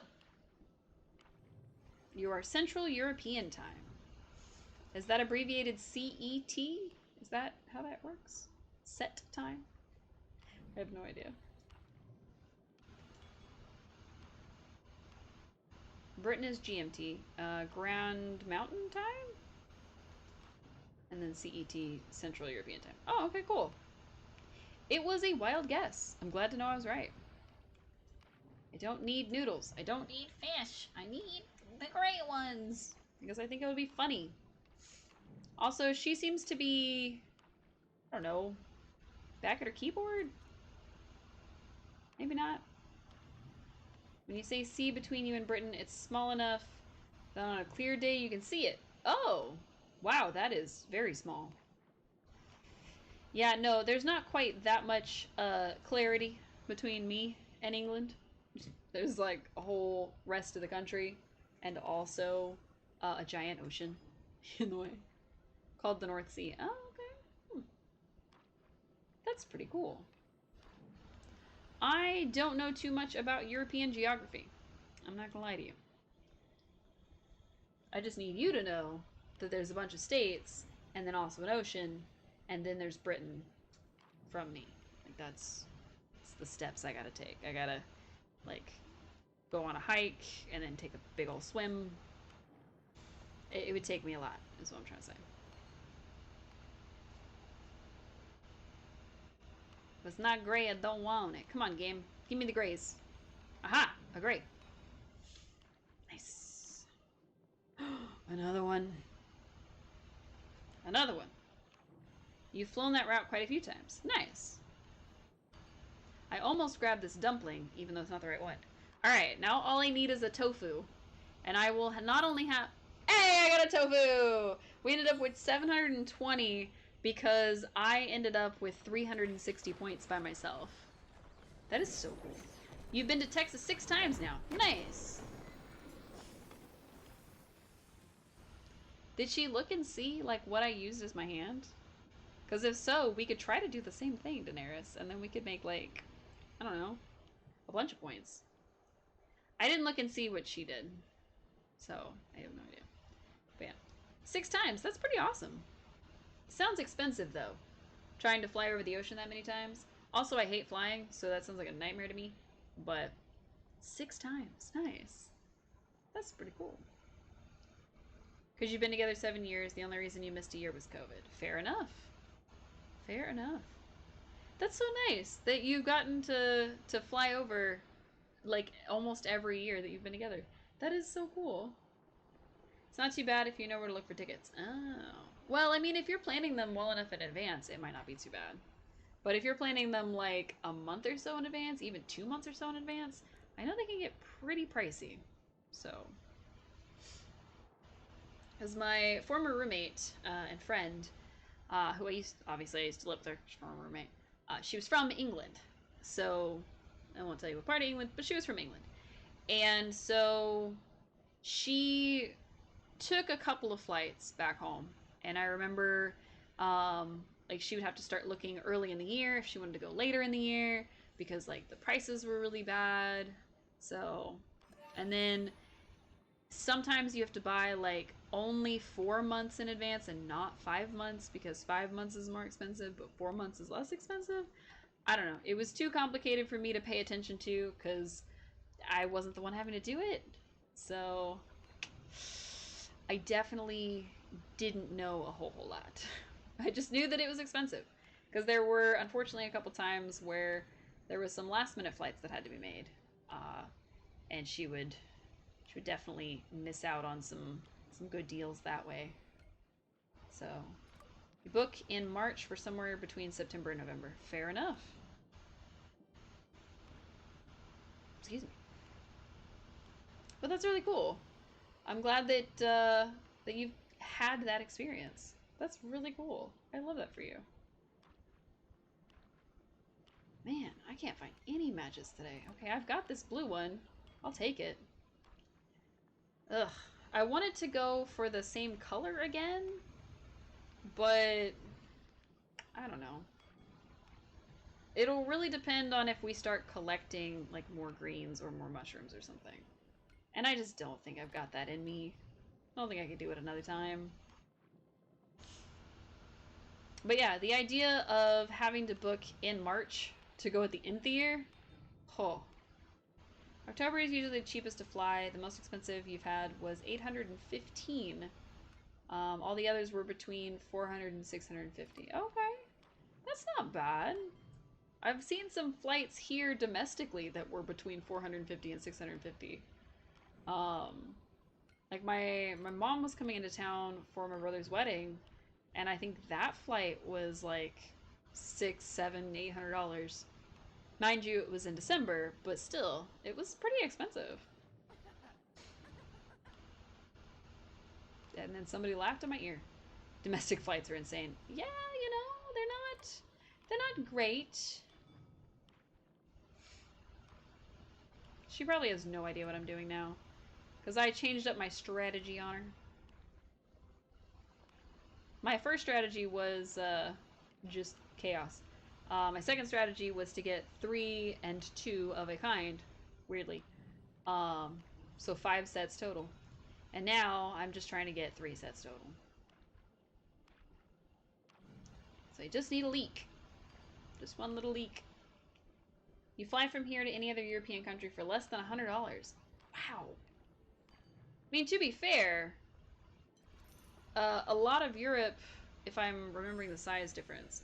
So you said that Danielle is from Texas. If I remember right, a good chunk of Europe fits inside Texas, like size-wise. So I can understand why the flights would be cheaper, but like, let's say you're flying from, I don't know, North Dakota to South Dakota. Like, I imagine that those would be cheap, whereas if you're flying from like North Dakota to Texas, it would be much more expensive. So Europe fits in Texas almost twice. Really? I didn't think it was that big, small, whichever adjective here. That can't be right. How big is Texas? She did the math. I'm gonna have to look it up. How big is Texas? And how small, quote unquote, is... Well, okay. But what are you counting as Europe, though? Like all of Europe? Like the whole continent? That doesn't sound right. England, maybe, but it doesn't sound correct that all of the entire continent of Europe would fit into Texas. Because I think that Texas also fits into Australia like 2 to 3 times. Which means that teeny tiny Europe took over like almost 6 times its mass Australia a long, long time ago. Which, I mean, doable, but also, what? Excuse me? Alright. What color are we going with? We're going with gray again. I don't want to go with gray. I want to go with red. Texas is 695.662 kilometers squared. Europe, okay, is 10 point... Whoa, hang on, there's too many dots. I'm trying to play this game. 10.530 kilometers squared. That can't be right. The Netherlands is 41.850 kilometers squared. Okay, so... Oh, Europe is 10 million. Oh! Y'all use dots instead of commas. Right. I forgot. And so the Netherlands... Okay, so 695,662 kilometers, whereas Europe, the whole country, the whole continent, is larger at 10 million, and the Netherlands is about 41,000, almost 42,000. So Texas is almost 700,000 kilometers. Jesus. And the Netherlands is only 42, so I mean that would go into Texas quite a few times. But maybe like you're misremembering and it's the UK? Maybe the UK is the one, like all of the United Kingdoms? Because that would make sense if it's like 2.5 times. But I don't know. Europe is 10 million. I wonder what makes up the bulk of that. Oh, look, a set. I didn't even pay attention. I'm here for meat. Meat. Meat. Sacrifice. Nice. She probably said the Netherlands, or only counted the EU members. Probably the EU members. This is all of EU. What does that mean? Oh, you mean all of Europe. Got it. See, I'm wondering, because I feel like maybe the bulk of of the European continent isn't things like the UK. So I'm wondering if it was the UK that she was thinking of. Or if it was a meme, because I've seen so many memes about how so many things fit into Texas, or Texas fits into so many things, so it's okay. Or we have it all backwards, and she meant two and a bit of Texas fits into, probably not, we have nothing in the UK. Wow. I had one set. So I had nothing. And she's gone. Oh, I thought it was Choppa time, but no, it was the end. Darn. Okay, back to hunting chests. Probably not, we have nothing in the UK. Oh, with the UK. Got it. So it doesn't add anything. I see. I don't know what I thought that said, but... Kinley, I wish for my garden to be happier and healthier this year. Aw. I didn't know Kinley had a garden. That's nice. I still don't know where to find these chests, though.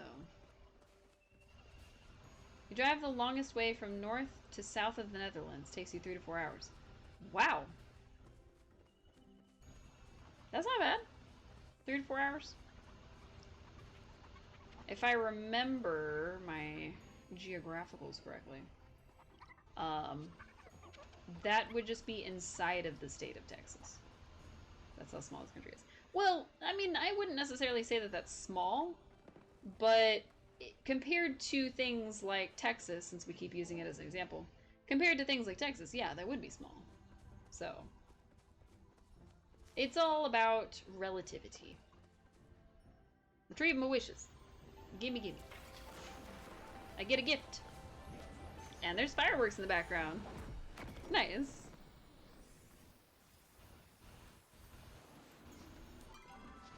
And my gifts were a gift of luck, lucky envelopes, and a gift of prosperity, money.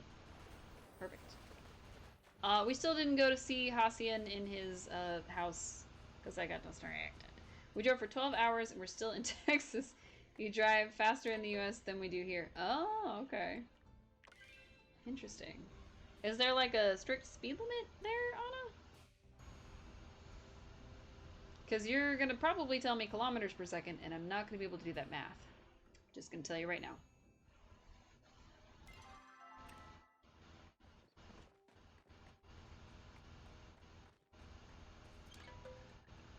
Okay, Highway Bluffs. I don't think we're going to catch him in his house, and he's actually already out and about. Yep, there he is.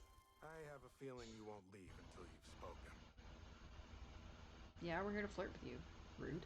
Be conscious of your surroundings. I'm just thinking about yogurt. Yogurt.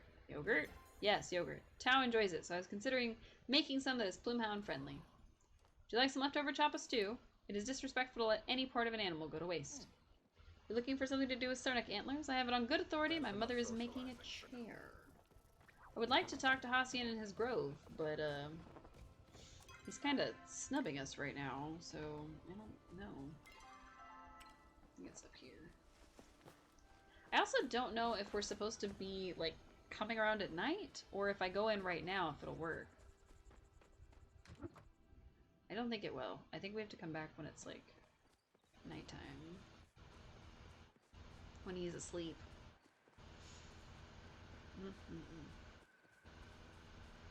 Well, that's frustrating. Ugh.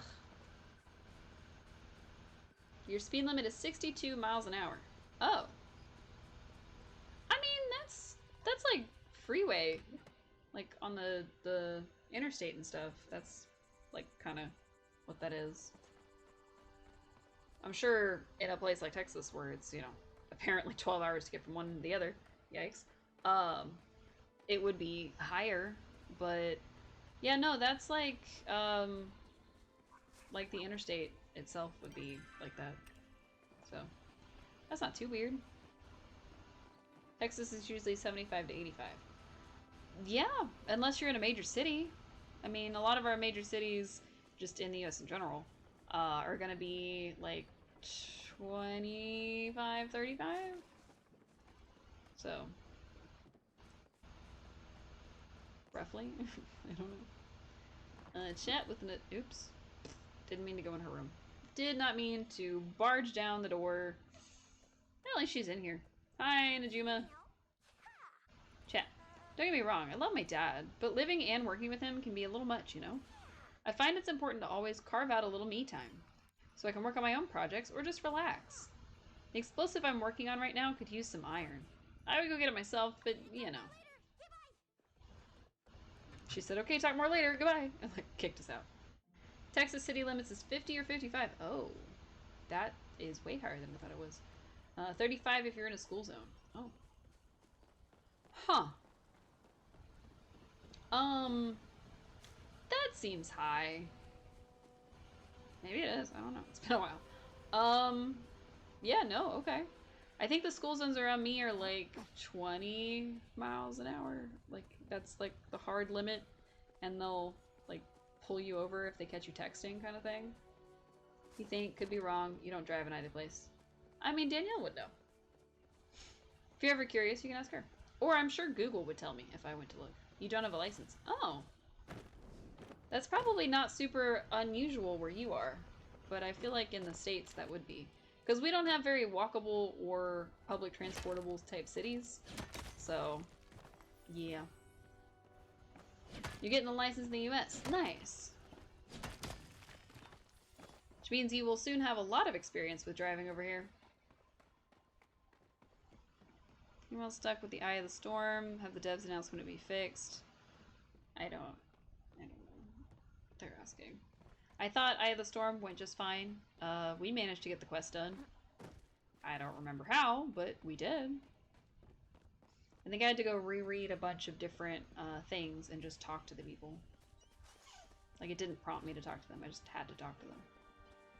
So, Eye of the Storm, if I remember correctly, is the quest line where you're trying to figure out if the Thunderbirds are like real and also magical, or if they're just birds, just really big. It's the whole thing. And they're column A, column B. They're kind of magical, but kind of not. I mean, you basically find out both sisters are mostly right. So.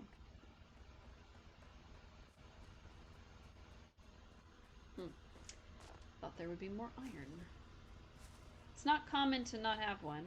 You could just never afford it. Oh. Here it'll set you back about $2,600 for a license? It cost you almost $3,000. Are you playing with me right now? I need you to be so for real. $3,000 for a license? Are you? Wow. Okay. Wow. On God. Okay. Got it. In the US it costs you less than $100. Yeah, no, I don't even think it cost me over $50 when I got mine. Wow. Okay. Yeah, that's a lot. Why does it cost so much? I don't understand. Why would it cost $3,000 for a license? I don't get it. Also, I don't know why I came up here. I think I was lost. I got lost in the conversation. Whee! Wow. Wow, wow, wow. $3,000 for a license. That is crazy. Do y'all, like, not have to pay insurance premiums? Or, like, I don't get it. You don't get driver's ed in school. You need to enroll in a driving school and have at least 10 lessons of 2 hours that are $65 an hour. And then the theory and practical exams are around $400. Well, damn. No wonder y'all don't have licenses. Like, every person that I've talked to who's, like, originally from the UK, 99%, it's like, oh yeah, you know, I didn't get my license till I came to the US, or oh, I currently live in the UK and I don't have my license. Or in Europe in general. And it's like, we don't need a car because everything is walkable, or everything is, like, public transport. Yeah. Wow. And you still pay for insurance, and cars are more expensive. You pay road taxes, insurance, and more for your cars. Oh my god. I don't think I would have a license either, much less a car. My goodness. That is too much. That's too much, and frankly, that's, wow. I don't know. You got me stunned over here, Anna. Stunned. I think this is just rock. It was just rock. But this one is stone. Ish.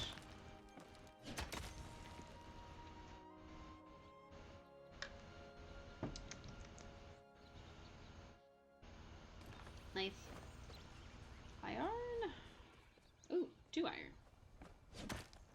Wow. Once you get your green card application, you can get a C-class license in Texas. Danielle can teach you to drive, and you can get your exam done for less than $50. Yeah, no, that sounds like the way to go then. Would it be transferable though? Like if you got a license here in the States, if you went back to like the UK, would you be able to drive there?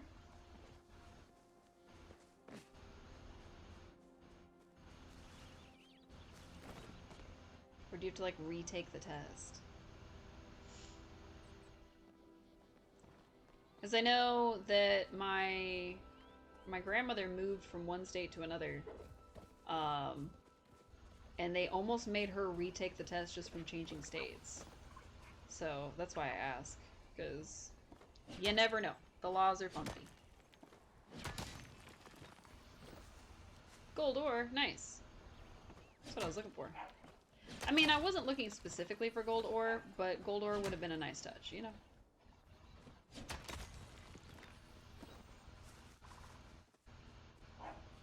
No pallium yet, though. It looked like somebody had shouted some out earlier, but I don't know. If you visit the Netherlands, then yes, you can. If you were to move back here, you can drive with your American license for 6 months, and then you would have to take the Dutch exam and Dutch license. Oh.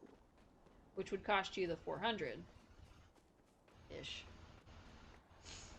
Wow. I mean, in the end, that's still cheaper. So, you don't know about the UK? They have different laws than we do. Oh, okay. So it might be totally different for the UK itself. That may just be the Netherlands amount.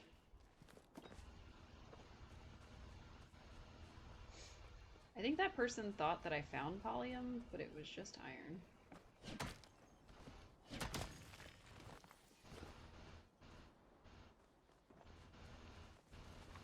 Oh my god. Dang it. I missed the shot because I didn't have my magic arrows out. I had my regular arrows out. Dang it. The UK and the Netherlands are very different in most ways. That's fair. You're also not planning on moving back. Also fair.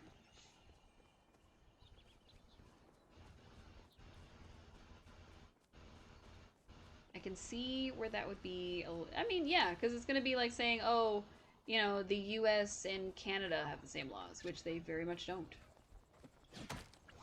Or the US and Chile.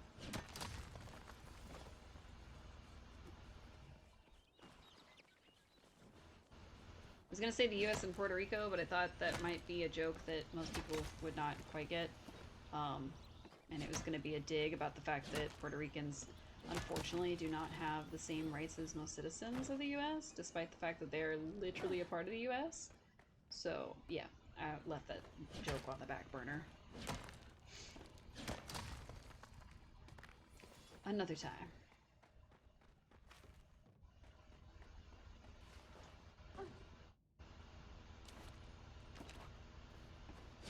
Moving back would not be an option as soon as you apply for American citizenship. The Netherlands doesn't allow you to keep your Dutch passport if you apply for citizenship of another country. Oh. Wow. That is, pretty intense. They said Netherlands or nothing.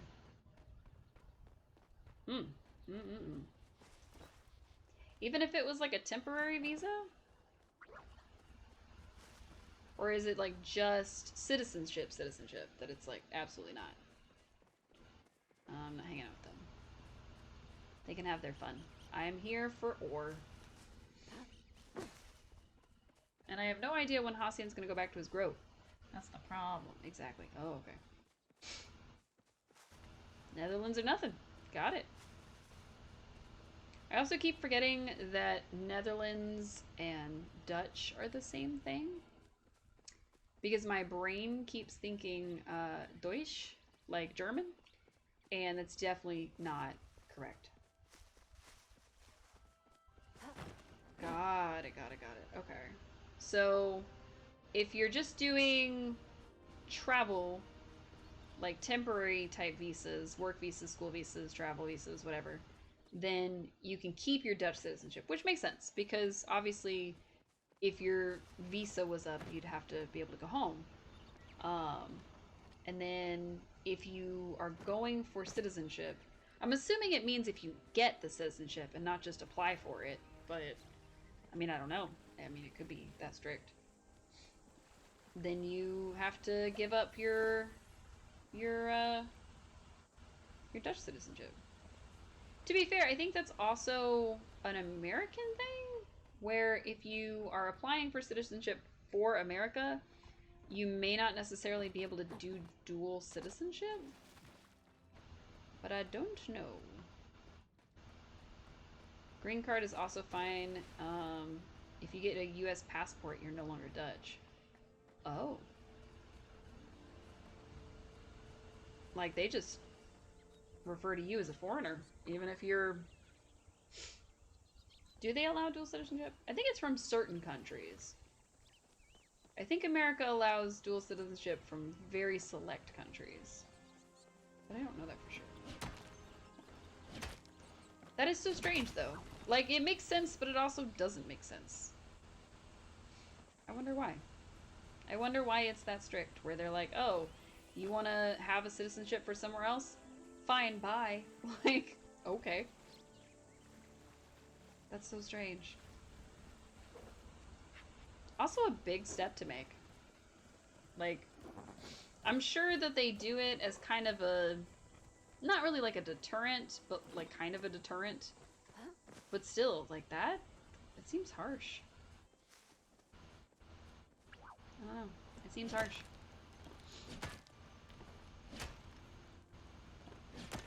Whack. 10 iron, heck yeah. Country you originate from decides if you can keep it if you get a foreign passport. The US has no say in whether or not you can keep your passport. The Netherlands can't decide if America can have... Oh, okay. Interesting. But you... So if you were to, like, let's say go the other way. Like, let's say Danielle was moving to the Netherlands instead, for some reason. Would you be able, as, like, somebody with a different passport from a different country, if you applied for a Netherlands passport, would you have to give up your other one? Like, fully... Like, I'm an American applying for, you know, Dutch citizenship. Do I give up my American passport and in order to get my Dutch passport? Like, is that how that works?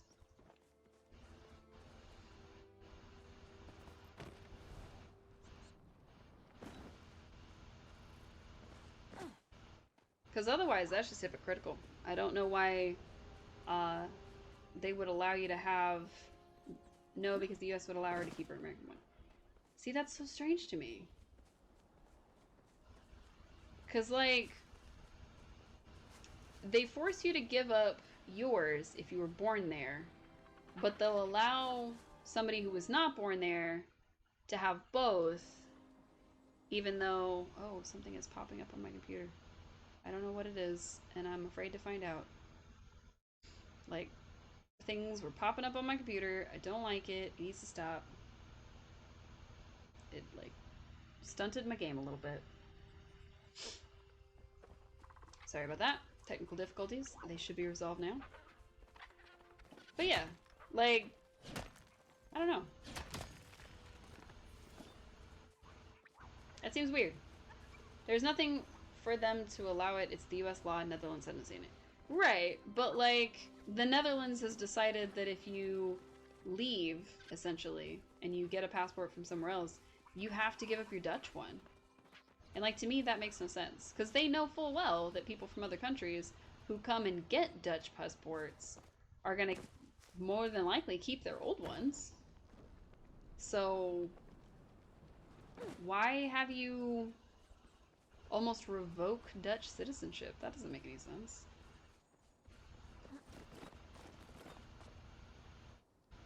It seems petty, I guess is the word that I'm looking for. It seems kind of petty. Oh my god, so many creatures running around. Stop it. I'm not here for all of you. Ugh. Creatures.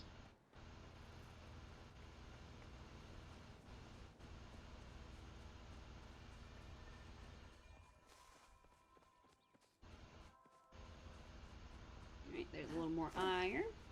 I think that's also iron. Nice. Ooh, an aquamarine. Not what I'm looking for because the gemstones don't count as precious stone or precious metal or whatever it is. Loot precious metal. So because it's precious metal, it only counts gold and silver. Dutch is basically say you have to choose. If you decide to integrate to a foreign country, then you commit to them and not the Netherlands. Oh, okay. I mean, that's fair, I guess. But at the same time, it does seem a little bit petty. Like, it makes it sound like the Netherlands, believes that they should be your first choice only? And I mean, know your worth, queen, but also, okay, it's citizenship to a country. None of the countries in existence are perfect. So, that's how it feels for you. It also makes you want to get a US passport. That's fair. That's fair. The Netherlands is being your petty, jealous girlfriend, is what I'm hearing. The Netherlands has decided that you have to be loyal only to them and have no other loyalties whatsoever. Or goodbye. And I mean, I guess I get it, but I mean, it doesn't have to be that way. Or at least it shouldn't have to be that way, but I mean, the Netherlands said it is. It's petty and jealous. Oh no! That's fair. That's fair. So when do you make the move? Like, have you decided how soon it's gonna be when you actually make the move, Anna? I know you have to start getting ready for work soon, but I'm so curious. Like, ASAP. So are you thinking, like, within the next, like, before 2024 is up? Or are you thinking just in the next 5 months, 4 months, 2 months? Like, the moment that you're qualified to move, you leave? Like, what's the game plan? I'm so curious. I guess another way to ask it would be like, is there like a goal that you have to hit before you can move? Like, oh, I have to save X amount of money, or oh, I have to get approved for this specific thing, or, you know, something like that.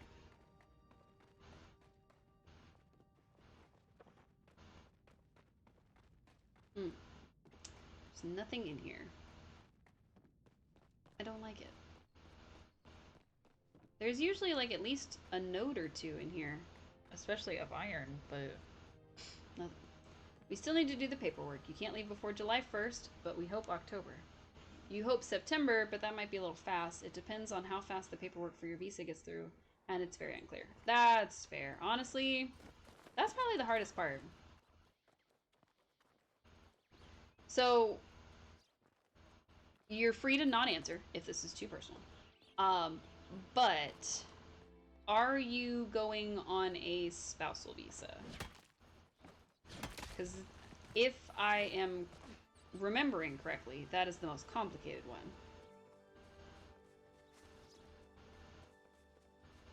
You need the K1 or fiance visa. Okay, so yeah, the spousal visa.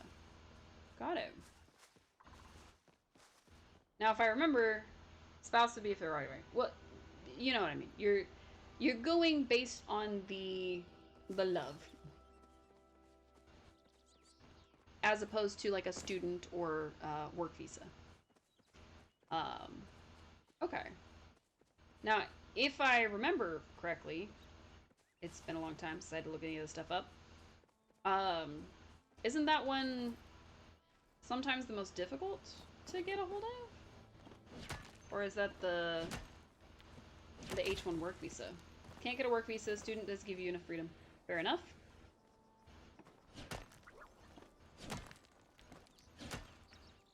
Now, are they doing any sort of like, I don't know, are they making you go through anything? Like a lot of hoops to jump through and stuff? I don't know how to word my question without it being like, let me ask you your entire life story. So, with student, you can only work 9 hours a week. Oh. Yes, they do. Just ask. Oh, okay. So, like, of course it's a movie trope, right? For people to be like, oh yeah, we're getting married and it'll, we're getting married for the visa. Like the, oh, what was that movie? It had Ryan, Reynolds in it, and he was gonna marry his boss or something, and then they like actually fall in love because she's from Canada and needed paperwork or something. Um, but like they had to sit through like interviews to like prove that they really loved the other person or actually knew something about them. Sandra Bullock, yes. Yes, yes, yes, yes, yes. That's the one. I was gonna say Sarah, and I realized it was not Sarah Michelle Gellar, so I instantly stopped. So I went with Ryan Reynolds, whose last name I couldn't remember for a second. But yes, that the one with Sandra Bullock and Ryan Reynolds, where she's like from Canada, and then they have to be like, yeah, we're totally in love, ha ha ha ha ha. So do they do like, so they do like interviews and stuff with you all. How does that work with you being like in the Netherlands? Does that require you to go to like a American consulate or something to be interviewed, or do you just have to submit like, here's the paperwork and all of our chat logs? Because that seems super invasive if it's the second one. So that's my fear, is that it would be that, like, that's super invasive. Like, or do you just have to be like, look, we are in a relationship on Facebook and have been for 7 years. Like, does that count, essentially? I don't know. I don't know how any of this works. So, you have to prove you've been together for at least 2 years.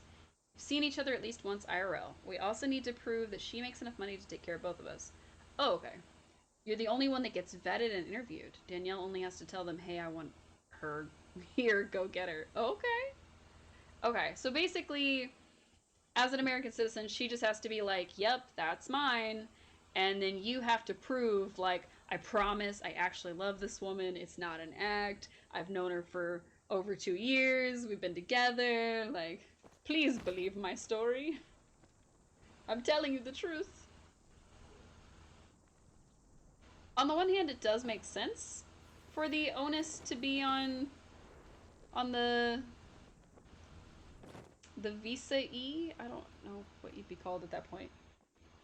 Then you need to prove you're worthy to come out.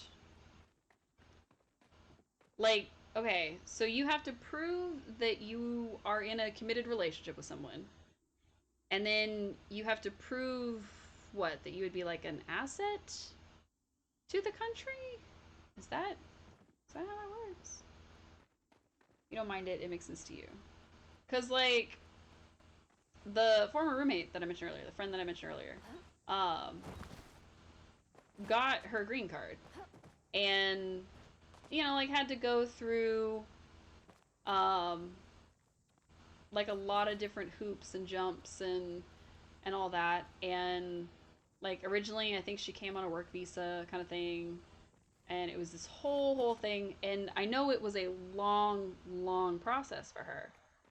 But And I think she ended up getting like an American passport as well as her original one.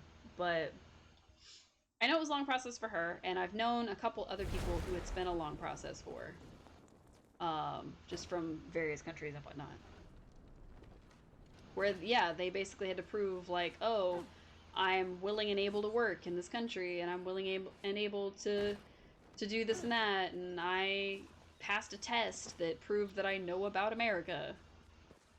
So, exactly. Oh, okay. But is it... Do they make you go through, like, an American history test? Like, is that a thing? Is that really a thing? The test is only for getting the passport. So you have to go through a test? Like a legit, like, American history test? I don't know why that's funny. That feels funny. I'm so curious. I don't even know why it's fascinating me so bad, but, like, I want to know all the details. Right, is like, as if I'm gonna be, like, you know, trying to do it myself or something. Like, no, I don't have any prospects. But, like, I'm so curious. I'm so curious. Oh, man. I don't even know why I'm so curious. Like, I just want to know all the details. It's like keeping my brain itched at just the right amount. And I have no idea why. Sparkly grasshopper. Yeah, that's wild. It is wild to me that they would make you take, like, a 3rd grade history test to be able to get a passport. It is kind of wild to me. Also, that begs another question. So if you were to get American citizenship, like, let's say you came over on the fiance visa and eventually the spouse visa, and you were applying for American citizenship, do you have to get the citizenship and then you get an actual passport? Or is the passport part of getting the citizenship? Like, how does that work?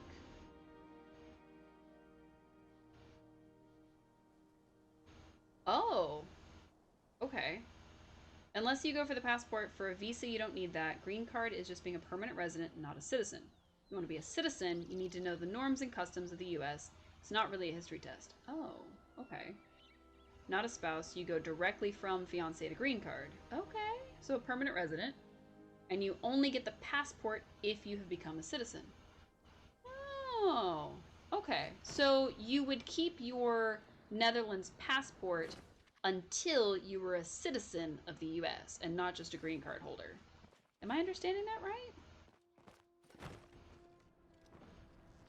Okay. Got it. I think I fully understand now. I had to piecemeal all my questions together because I wasn't sure exactly what I was trying to figure out, but... Okay, interesting. Well, I've learned so many new things. I was gonna say I've learned something new, but no, I've learned just a ton of new things today. Thank you, Anna, for being willing and able to share all that with us. As long as you have a green card, you're still a Dutch citizen residing abroad. Got it. But your plan is to become an American citizen, and then you won't have the Dutch citizenship officially. Got it. Okay. It's a lot of steps. That is a lot of steps, Anna. Absolutely, yes. Okay, wow. You feel very strongly about wanting to get out and away from the Netherlands. I feel like you've told me part of it, but can I ask why? Like, is there a specific driving force, or is it just a lot of little things that is going on that you would much rather be over here? I mean, aside from the obvious, that you want to be with Danielle. But, like, is there, like, a specific, like, oh, this is the one thing, and that's where I'm running away? Or is it like, oh, it's this, and this, and this, and this, and this? Like, I'm so curious. I'm just asking your whole life story over here, like, as if I have any business doing that.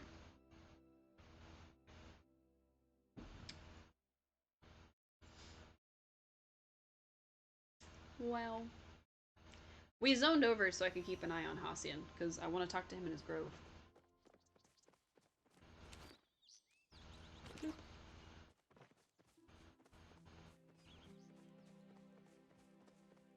I will once again preface and say that you don't have to share anything you don't want to. Like, I'm super grateful for anything you do share, but... Oh my god, so many deer. The Dutch are hypocrites, lazy, and rude. I've never felt at home anywhere here. You felt at home the second you landed in the US, and you've always gotten along better with Americans than with Dutch people. You can relate more to them. Oh. Huh. I don't think I've ever heard one way or the other, whether, like, oh, Dutch people are more polite, or they're this, or they're that, blah, blah, blah. Like, I don't think I've ever heard anything specific about Dutch people. I've just heard that they exist. But most of the time when I hear, like, oh, this person's originally Dutch, it's somebody who's very much left the Netherlands. So I'm always curious about it. Think of the Netherlands as a bowl of red marbles. The US is a bowl of blue marbles. You're a blue marble living in a bowl of red ones. Okay. That is an interesting analogy, because I've thought a very similar thing about the US, in that it's kind of a glass bowl of a bunch of different colors of marbles. And sometimes certain colors all settle together, and sometimes it's just a super, super mixed up section of marbles. So, I got it. But I also get your analogy, for sure, for sure. The Dutch are very nice and hospitable to foreigners, but terrible to their own. Oh. Huh. That is very sad, actually. I'd hate to hear that. I feel like America can be like that a lot. Especially because there are so many different areas to America. Like, America is a bunch of countries mashed together. Like, let's just be for real. Like, there's no way that, like, Texas and California and New York, like, that's all one country. Are you kidding me? Those people are so different from each other, all three of them, that it legitimately does not make sense to me that it is one country. So for America, it's always felt like if you fit in an area, you fit in that specific area. So, like, in the South, people are more hospitable and they smile more and da da da da. But then in, like, the North, people keep to themselves and they don't really smile at anybody and they don't just randomly talk to people. So I'm curious if maybe, like, the Dutch way is more in line with, like, say, New York. Like, the I'm walking here, and the, you know, keep your head down and keep moving, da da da da. Whereas, like, a place like Texas, we keep using Texas anymore. Like, a place like Texas would be like, oh, well, you know, as long as it's not affecting me, then I don't care what you do. Not really. Texas can be pretty conservative, for sure, for sure. In your mind and heart, you are a socialist, democratic Texan, and you fit in, and it's very far from the Dutch. Okay.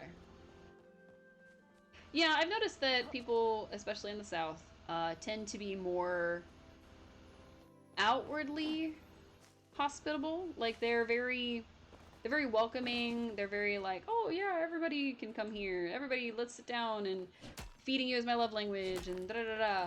But there's also, like, a lot of, I don't want to say closed-mindedness, because that's not quite it, but there are so many different kinds of people that it is absolutely guaranteed that you will probably also run into the bad kind, no matter where you are. So, biggest example that you can give me is Netherlands is known as the most tolerant country in the world, and they are by law, but in daily life they're egotistical and love to discriminate.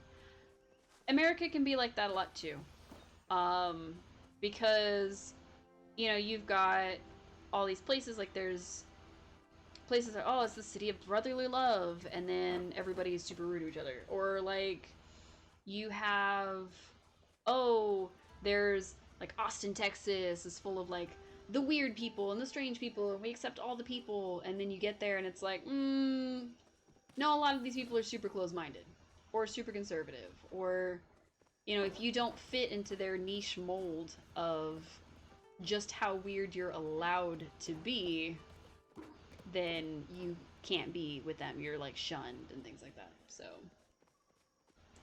in Texas, you can spot the difference between a closed-minded person and an open-minded one from a mile away.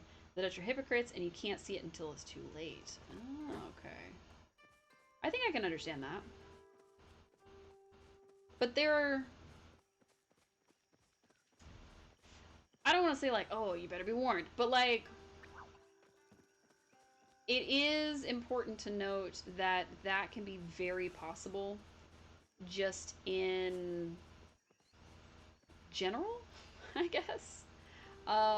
Because I've met quite a few people who were all for like, oh, I'm a Democrat and I'm open-minded and love is love and blah blah blah, and then they're the same people that are like, oh, you're allowed to love who you love, just don't shove it in my face, or oh, you know, I don't have a problem with people who love people of the same identified gender, but why do they have to get married? So it's been wild, for sure, for sure, for sure. And I've seen that all over the United States. Like, I'm not just bashing on Texas here, but like I've seen it a lot. What saddens you is the rest of the world thinks it's a great country when it's truly not. The same way you don't care what your sexuality is, you get a room down. I mean, yeah, you know, you shouldn't be sticking your tongue down somebody's throat, but that doesn't matter if you're gay, straight, queer, whatever. Like, PDA, put it away. Like, that's really my stance on it. It's like, I don't necessarily want to be included in your exhibitionism. Thank you. Just don't do that. Exactly. But yeah. So for me, it's more of an interesting, what is the word I'm looking for? It's very interesting to me to see people's opinions on like the US as a whole, as a person from the US. And it's like, oh yeah, you know, y'all are more X or more Y or da da da. And it's like, yeah, that's the stereotype, but is it close to reality? Sometimes. It's like Hassian is making his way back to his grove, so we have some time to run around flirting with people and talking to Esha. Eshe, however you say her name. Seem to be settling in. Aren't we feeling bold today? Word has it that you become quite the cook. I just so happens my household is in need of a chef. Just something to think about. Some of my furs could use some freshening up, and I do so dread dealing with Hassian. Could you perhaps fetch a few furs for me? Now I must go back to cleaning up after Kenny. She must go back to cleaning up after Kenley. Okay. Now we know what she really thinks. But yeah, we've become pretty good friends with Eshe, actually. She tells us all of her secrets. I'm running over here to talk to Jell and hopefully Tish. And get a little flirting on with them real quick. Nice to see you around. I know it's silly, but I always feel so excited when I see you. That's not silly at all. Really? Good, because I wasn't planning on stopping. If you find any old wagon wheels in the lake, let me know. I need some for a kishy take on a wreath I'm working on. Like Joe would say. Your main reason for wanting to move to the US for good, besides Danielle, is simply because you feel at home and you feel like you finally fit in somewhere. Something you've never felt in your 42 years in this country. That is very fair, and honestly, that's the most important part. And even if your only reason for moving here was to be with Danielle, still valid. I visited the Magi Marquee once with Zeki. He introduced me to some of his friends. Before you ask, no, I did not buy anything suspicious. We just played cards. When I returned home, I sketched non-stop for a week. Grimalkin fashion is rooted in such deep magical and extraterrestrial influences. It's sensational. You're wearing quite an interesting outfit today. What material is it made out of? Something soft. You want to feel? Oh, I dare not. As much as I love looking, I'm afraid it's still too soon to touch. Aw. Have you heard of the eyeless minnow? It sounds like quite the fascinating creature. I should like to see one for myself. I hope we cross paths soon. Have you crossed the border? No. Come on, Hacian, I got things to do. But yeah, like I said, it is perfectly valid to, even if, like, Danielle was your only reasoning for moving. Back for some good deals, pal. We're already level 4 friends with him. I don't know why I stopped to talk to him. Hi, Shane. You always brings. You can see the face of the dragon in the wellspring of Luna if you look hard enough. Luna is especially bright tonight. If you look closely, you can almost see the shadow of Maji's face across the great wellspring. If you happen to make any vegetable soup and have some to spare, I would gladly accept the offering. I don't eat the flesh of animals, so I'm always searching for fresh vegetables to incorporate into my diet. Hacian recently brought Tao in for a checkup, as he has developed a habit of gnawing on random things. It appears that the Bloomhound is in need of something hard to chew on. Ship fragments should do the trick. Oh. Curiosity satisfied? I think so. I think I've asked all the questions that I could conceivably ask. And I learned a lot about the whole process and also the Netherlands. I notice you often respond to situations with humor. My personality analysis runeworking suggests that this sort of behavior algorithm often hides deep-seated insecurity. Wow, I just got called out by a robot in a video game. That's so rude. Wish I had time to engage in the act of luring fish from the water with a fishing stick. I would love to make Gina's smallmouth bath for dinner. Bass, sorry. Alas, going fishing would mean leaving her side. Wow, how do I feel now? I feel called out. Honestly, I don't like it. You're Dutch in the way that you're very open about things. We don't really do secrets. If something else comes up, feel free to holler. Okay. Absolutely. Thank you, Anna. Can you believe I'm the only scholar? Yes, flirt. Got to sleep last night. Hecla gave me such a talking to. Should I sleep over to remind you? I mean, I don't think I'd get much sleep that way either. Just because I wouldn't be able to relax, not that you'd make me tense, but I'm gonna stop talking now. I sometimes get so wrapped up in my research I forget to eat. You know what would be perfect right now? A hot bowl of mushroom dumpling soup. Don't be a stranger. Mushroom dumpling soup? Is that a thing I can make? I know I can make mushroom soup, but I don't think I can make mushroom dumpling soup. Also, Hacian still hasn't crossed the border. Hacian, what are you waiting for? Ugh, he's taking forever. But yeah, if I think of any other questions that I have, any other curiosities that I would like satisfied, because sometimes my brain will latch onto a subject and just, I gotta know everything about it, then I will absolutely give you a holler, Anna. Must be more to life. Flirt. My mom would flip if she saw us right now. Is that why you like me? Not the only reason, but it's a nice bonus. Sarnak's totally fixed now and released to the wild. I guess I am a pretty good healer. You ever seen a garden mantis up close? They're one of my favorite bugs. Elegant and cool. Plus, they have knives for hands. Sucks to be me. She said, sucks to be me. Wow. I mean, you were just talking to me, so... Just told you I had to leave for a little while. Technically, she should be at the Magi Market with her Choppa hoodie on. Or Choppa onesie on, but... You can find her in the overworld. She's not just at the Magi Market. Which is nice. Alright, we're gonna go talk to Tamala real quick. And then we're gonna head towards Hacian's place. Maybe, just maybe, he will be there. My nose is so itchy. Most of my feelings for you Look. are good. Most of her feelings for us are good. Ouch.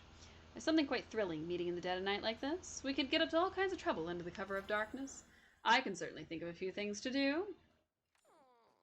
Tonight I have to admit I'm feeling a tinge of melancholy. What are you feeling? Lonely. I'm so sorry to hear that. I feel lonely sometimes as well. But hopefully being alone together will prove more satisfying than being alone apart. Living all the way out here doesn't mean I lack the taste for finer things in life. If you could pick up some silk the next time you go into town, I would appreciate it, darling. She hates to see us go, but she loves to watch us leave. And also, Hacian somehow appeared in his house and went to bed. No. Hacian appeared in his house and went to bed in the time it took us to go talk to Tamala. Isn't that the newest character? No, I just said that. By the way, your Tara is 6 days away from marrying Amira. Yay! Oh, that'll be exciting. I love that for you. Let's go see if we can get him to be awake. Because, what the heck? Meet him in his grove? Yes! It worked! Finally! Hacian, you've been avoiding me for days. What are you doing? It's nighttime. I wanted to chat. Now? Here? At night? We've talked at night before. That was before things changed. Please come back during the day. Please. Keep an eye out for Oh. any pesky choppers. Find someone who knows what's going on with Hacian. Well, I guess I'll go have to talk to his mama. Looks like it might be a double wedding with Tara and Amira and Angus and Francis. Aww! That would be so cute! Aw. We woofed at the dog and he loved us. Okay. Find someone that knows what's going on. Okay, we're gonna return to our housing plot and run... Oh. Okay. Return to our housing plot. And... No. Okay. I don't love that it's not letting us teleport. Let's see if we can go to Bahari Bay and then teleport.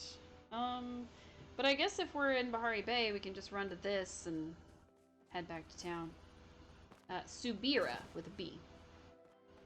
The newest character is called Subira, and she's only available at the inn. Shoot, I clicked on the wrong one. Okay, let's try that again. Central Stables in Kiliba, not in Bahari. Oops.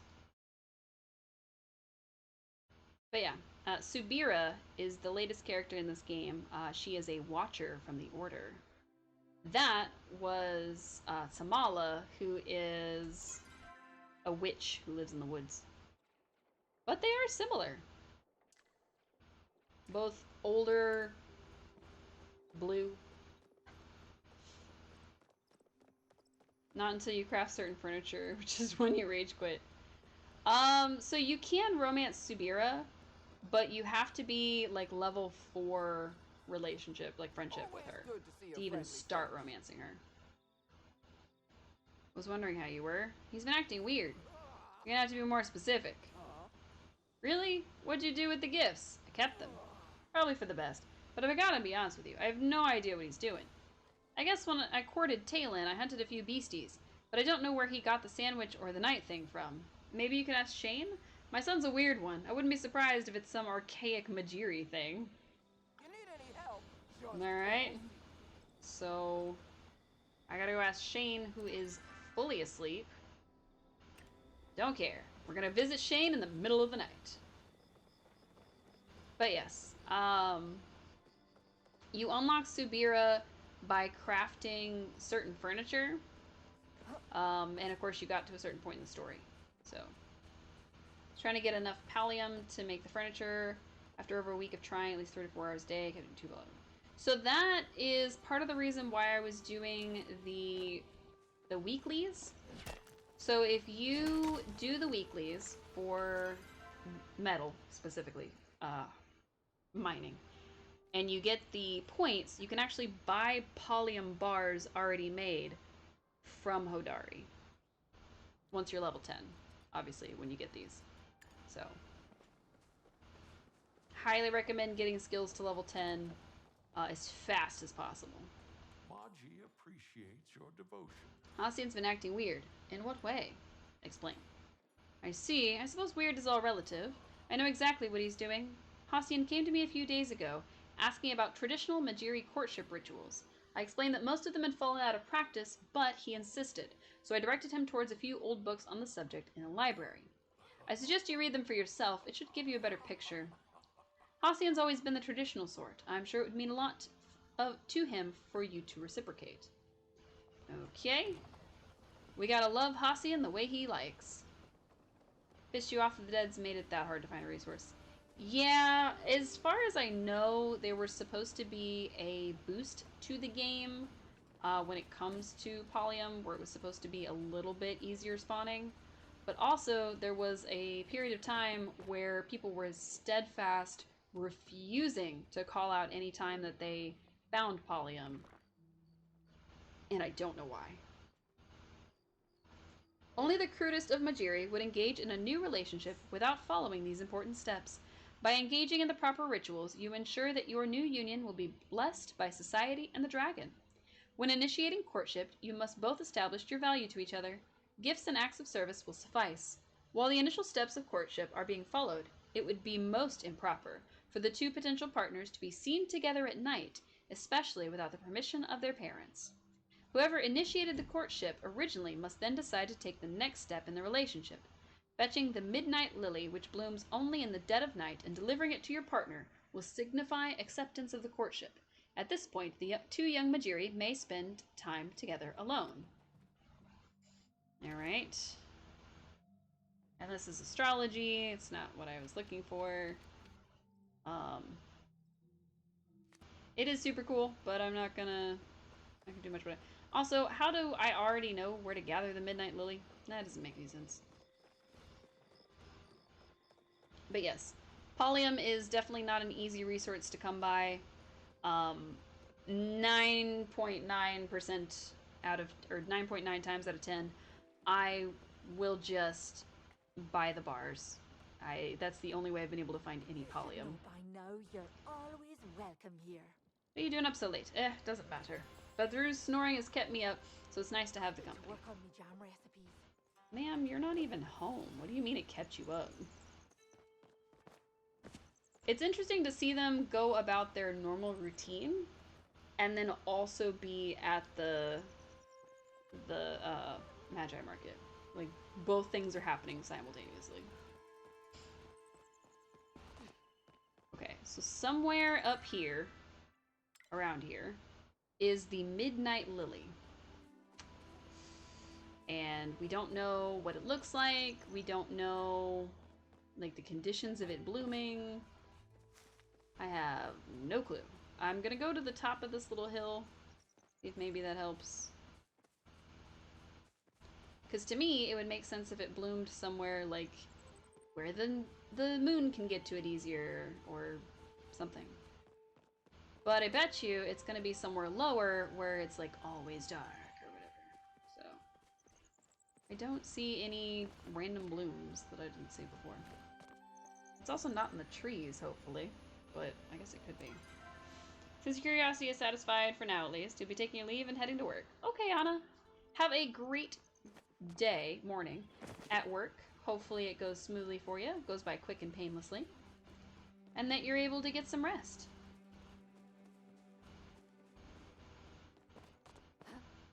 Alright, let's run around the bottom here. See you soon, Anna. Thanks for stopping in.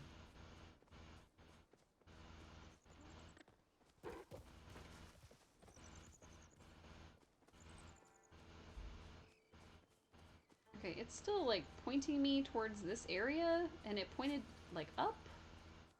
But there was nothing up there, so... on, like, the side of the mountain? Or something? Oh my god. Is it on here somewhere? Is it down there? Where the heck is this thing?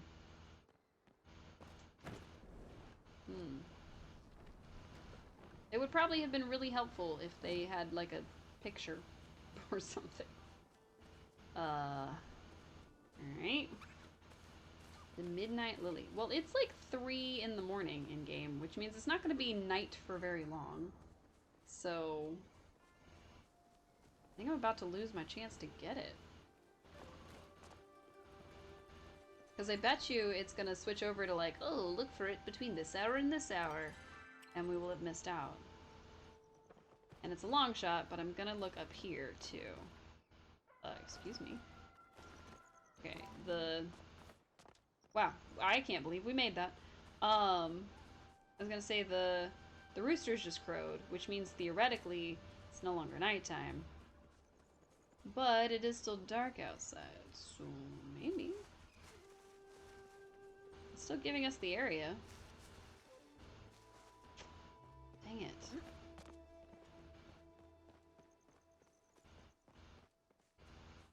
What the heck is going on? Did we miss it? Is it one of those things where you have to find it at like midnight or something? I wanted to finish this quest before we logged off.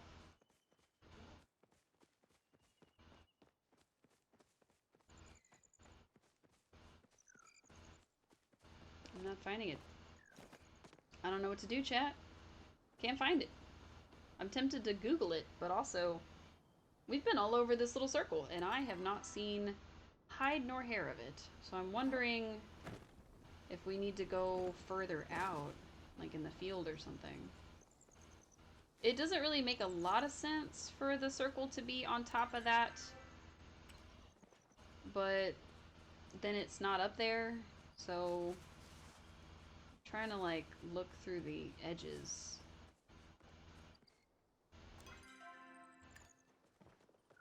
Like around here or around here, because it's literally about to be daytime.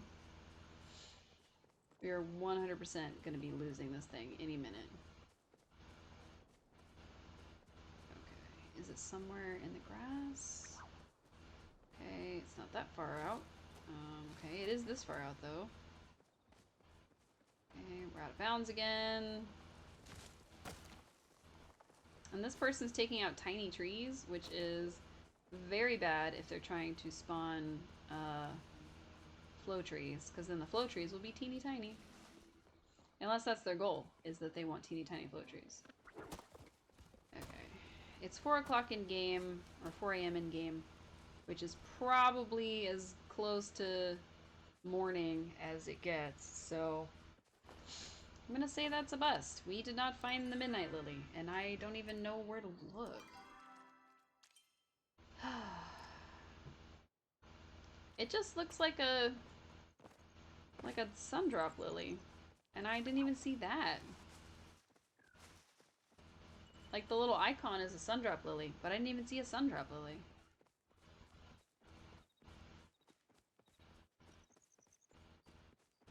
The only thing I can guess is that we came up here too late and it was already like closed or whatever. I don't know. Either that or I'm just really unlucky.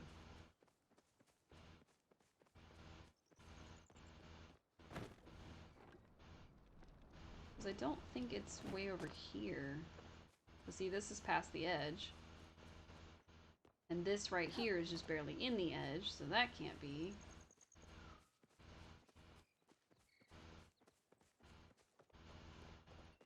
Yeah, no, I don't even see any kind of flower in this circle, and it's making me sad, actually. Did I miss it?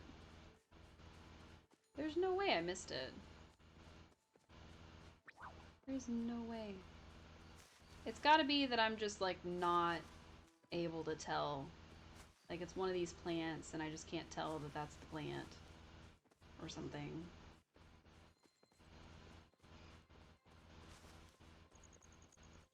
Do I have to look during the day to where it's like, oh, it's not bloomed anymore, you can pick it?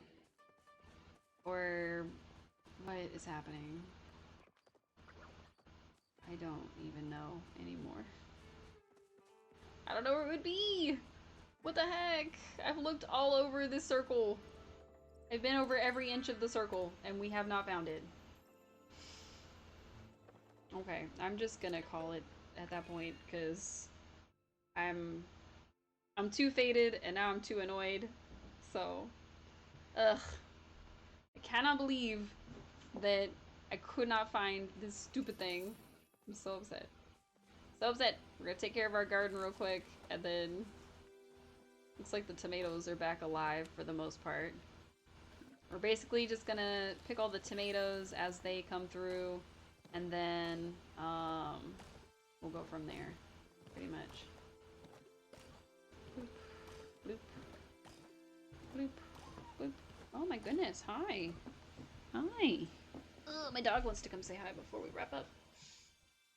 Hi, Bubby. Hi, Bubby. Stop looking up my nose, please. Hello.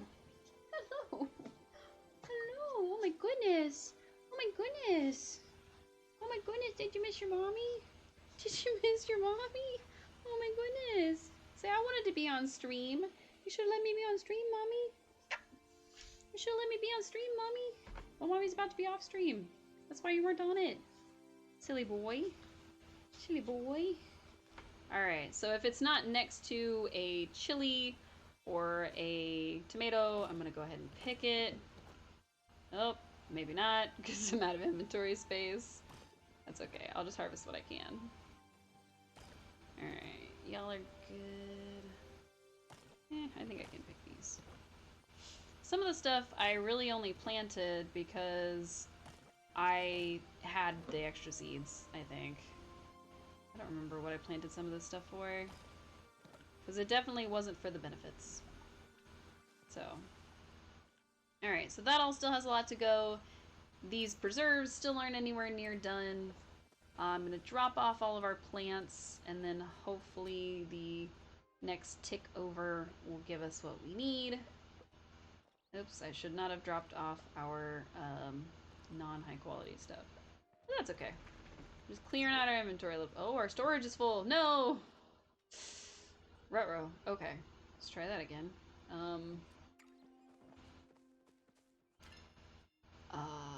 That. And then also...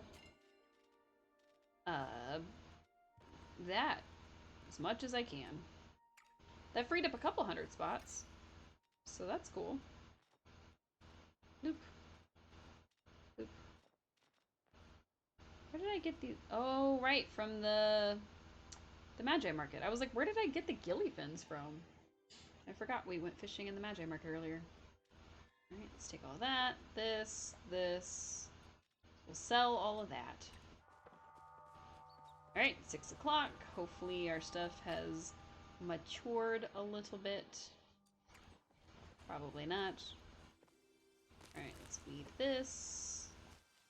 There's a lot of stuff we took away from that. Feed this, harvest this. Perfect, so that's done. Which means all of these are done. There's probably an order that I should be picking these in. But I'm really just trying to clear out our garden so that the next time we play, we can just go ahead and start fresh. Should I be, like, trying to make extra things? Probably. Am I going to? Probably not. Probably just going to drop off any non-high qualities in here and go from there, honestly. I'm surprised that I got most of the high qualities that I did, so. Alright, drop these off. Bloop, bloop, bloop. Whoop, so close, okay. Whew, we are gonna need to keep a better eye on that, that meter there. Because, I mean, we've got like 50 tomatoes and 50 potatoes and things like that, so I'll probably use a lot of those for preserves, which I think make us quite a bit of money. I thought about selling like half of each stack, like half the stack of potatoes, because the potatoes seem to be worth more than the tomatoes, but I think you get 3 times as much per harvest. So I don't know. I'll have to see what it would be like if we like had a bunch of like boosts on things and whatnot. So the tomatoes will keep water retain, which means that they'll keep trying to get back to fully grown, which would be nice. Oops. Didn't mean to press F, meant to press G. That's okay, because it already had water retain. And then, of course, the corn is giving it like a boost to the harvest or something. And then we'll make seeds. Okay. Oop, wrong button. Give everybody a little wave. A little heart emoji, because that's my favorite one. I should probably stop calling it an emoji. Oh well. Anywho. Alright, everybody. Hopefully you have a restful, relaxing rest of your evening. I hope that you get a snack if you need it, and I hope you remember to hydrate, because it is good for your brain and your body. Like, really, really good for it, and I really should have been hydrating more, especially since I haven't felt my best this weekend. But I will work on that now that I'm about to go offline. And to hydrate before we go. Nice. So we will be back tomorrow night around 6 p.m. Central Standard Time for some Pal World, and then I don't know what we're playing Wednesday or Thursday. I might just swap the games and just do like Palia, Pal World, Palia, Pal World, Or I might go ahead and play Palia a second time tomorrow and then play Pal World the next 2 nights. So we'll see. It'll just kind of be like what I'm in the mood for the next couple days, because if I'm in the mood for something that I don't have to think too much about and I just have to do like designing and gardening and things like that, then we'll probably play this tomorrow. And if I'm like, no, I need to base build and catch things and explore, which I probably want to do, then we'll play Pal World. So thank you everybody so much for tuning in, and I will see you all again real soon. Bye!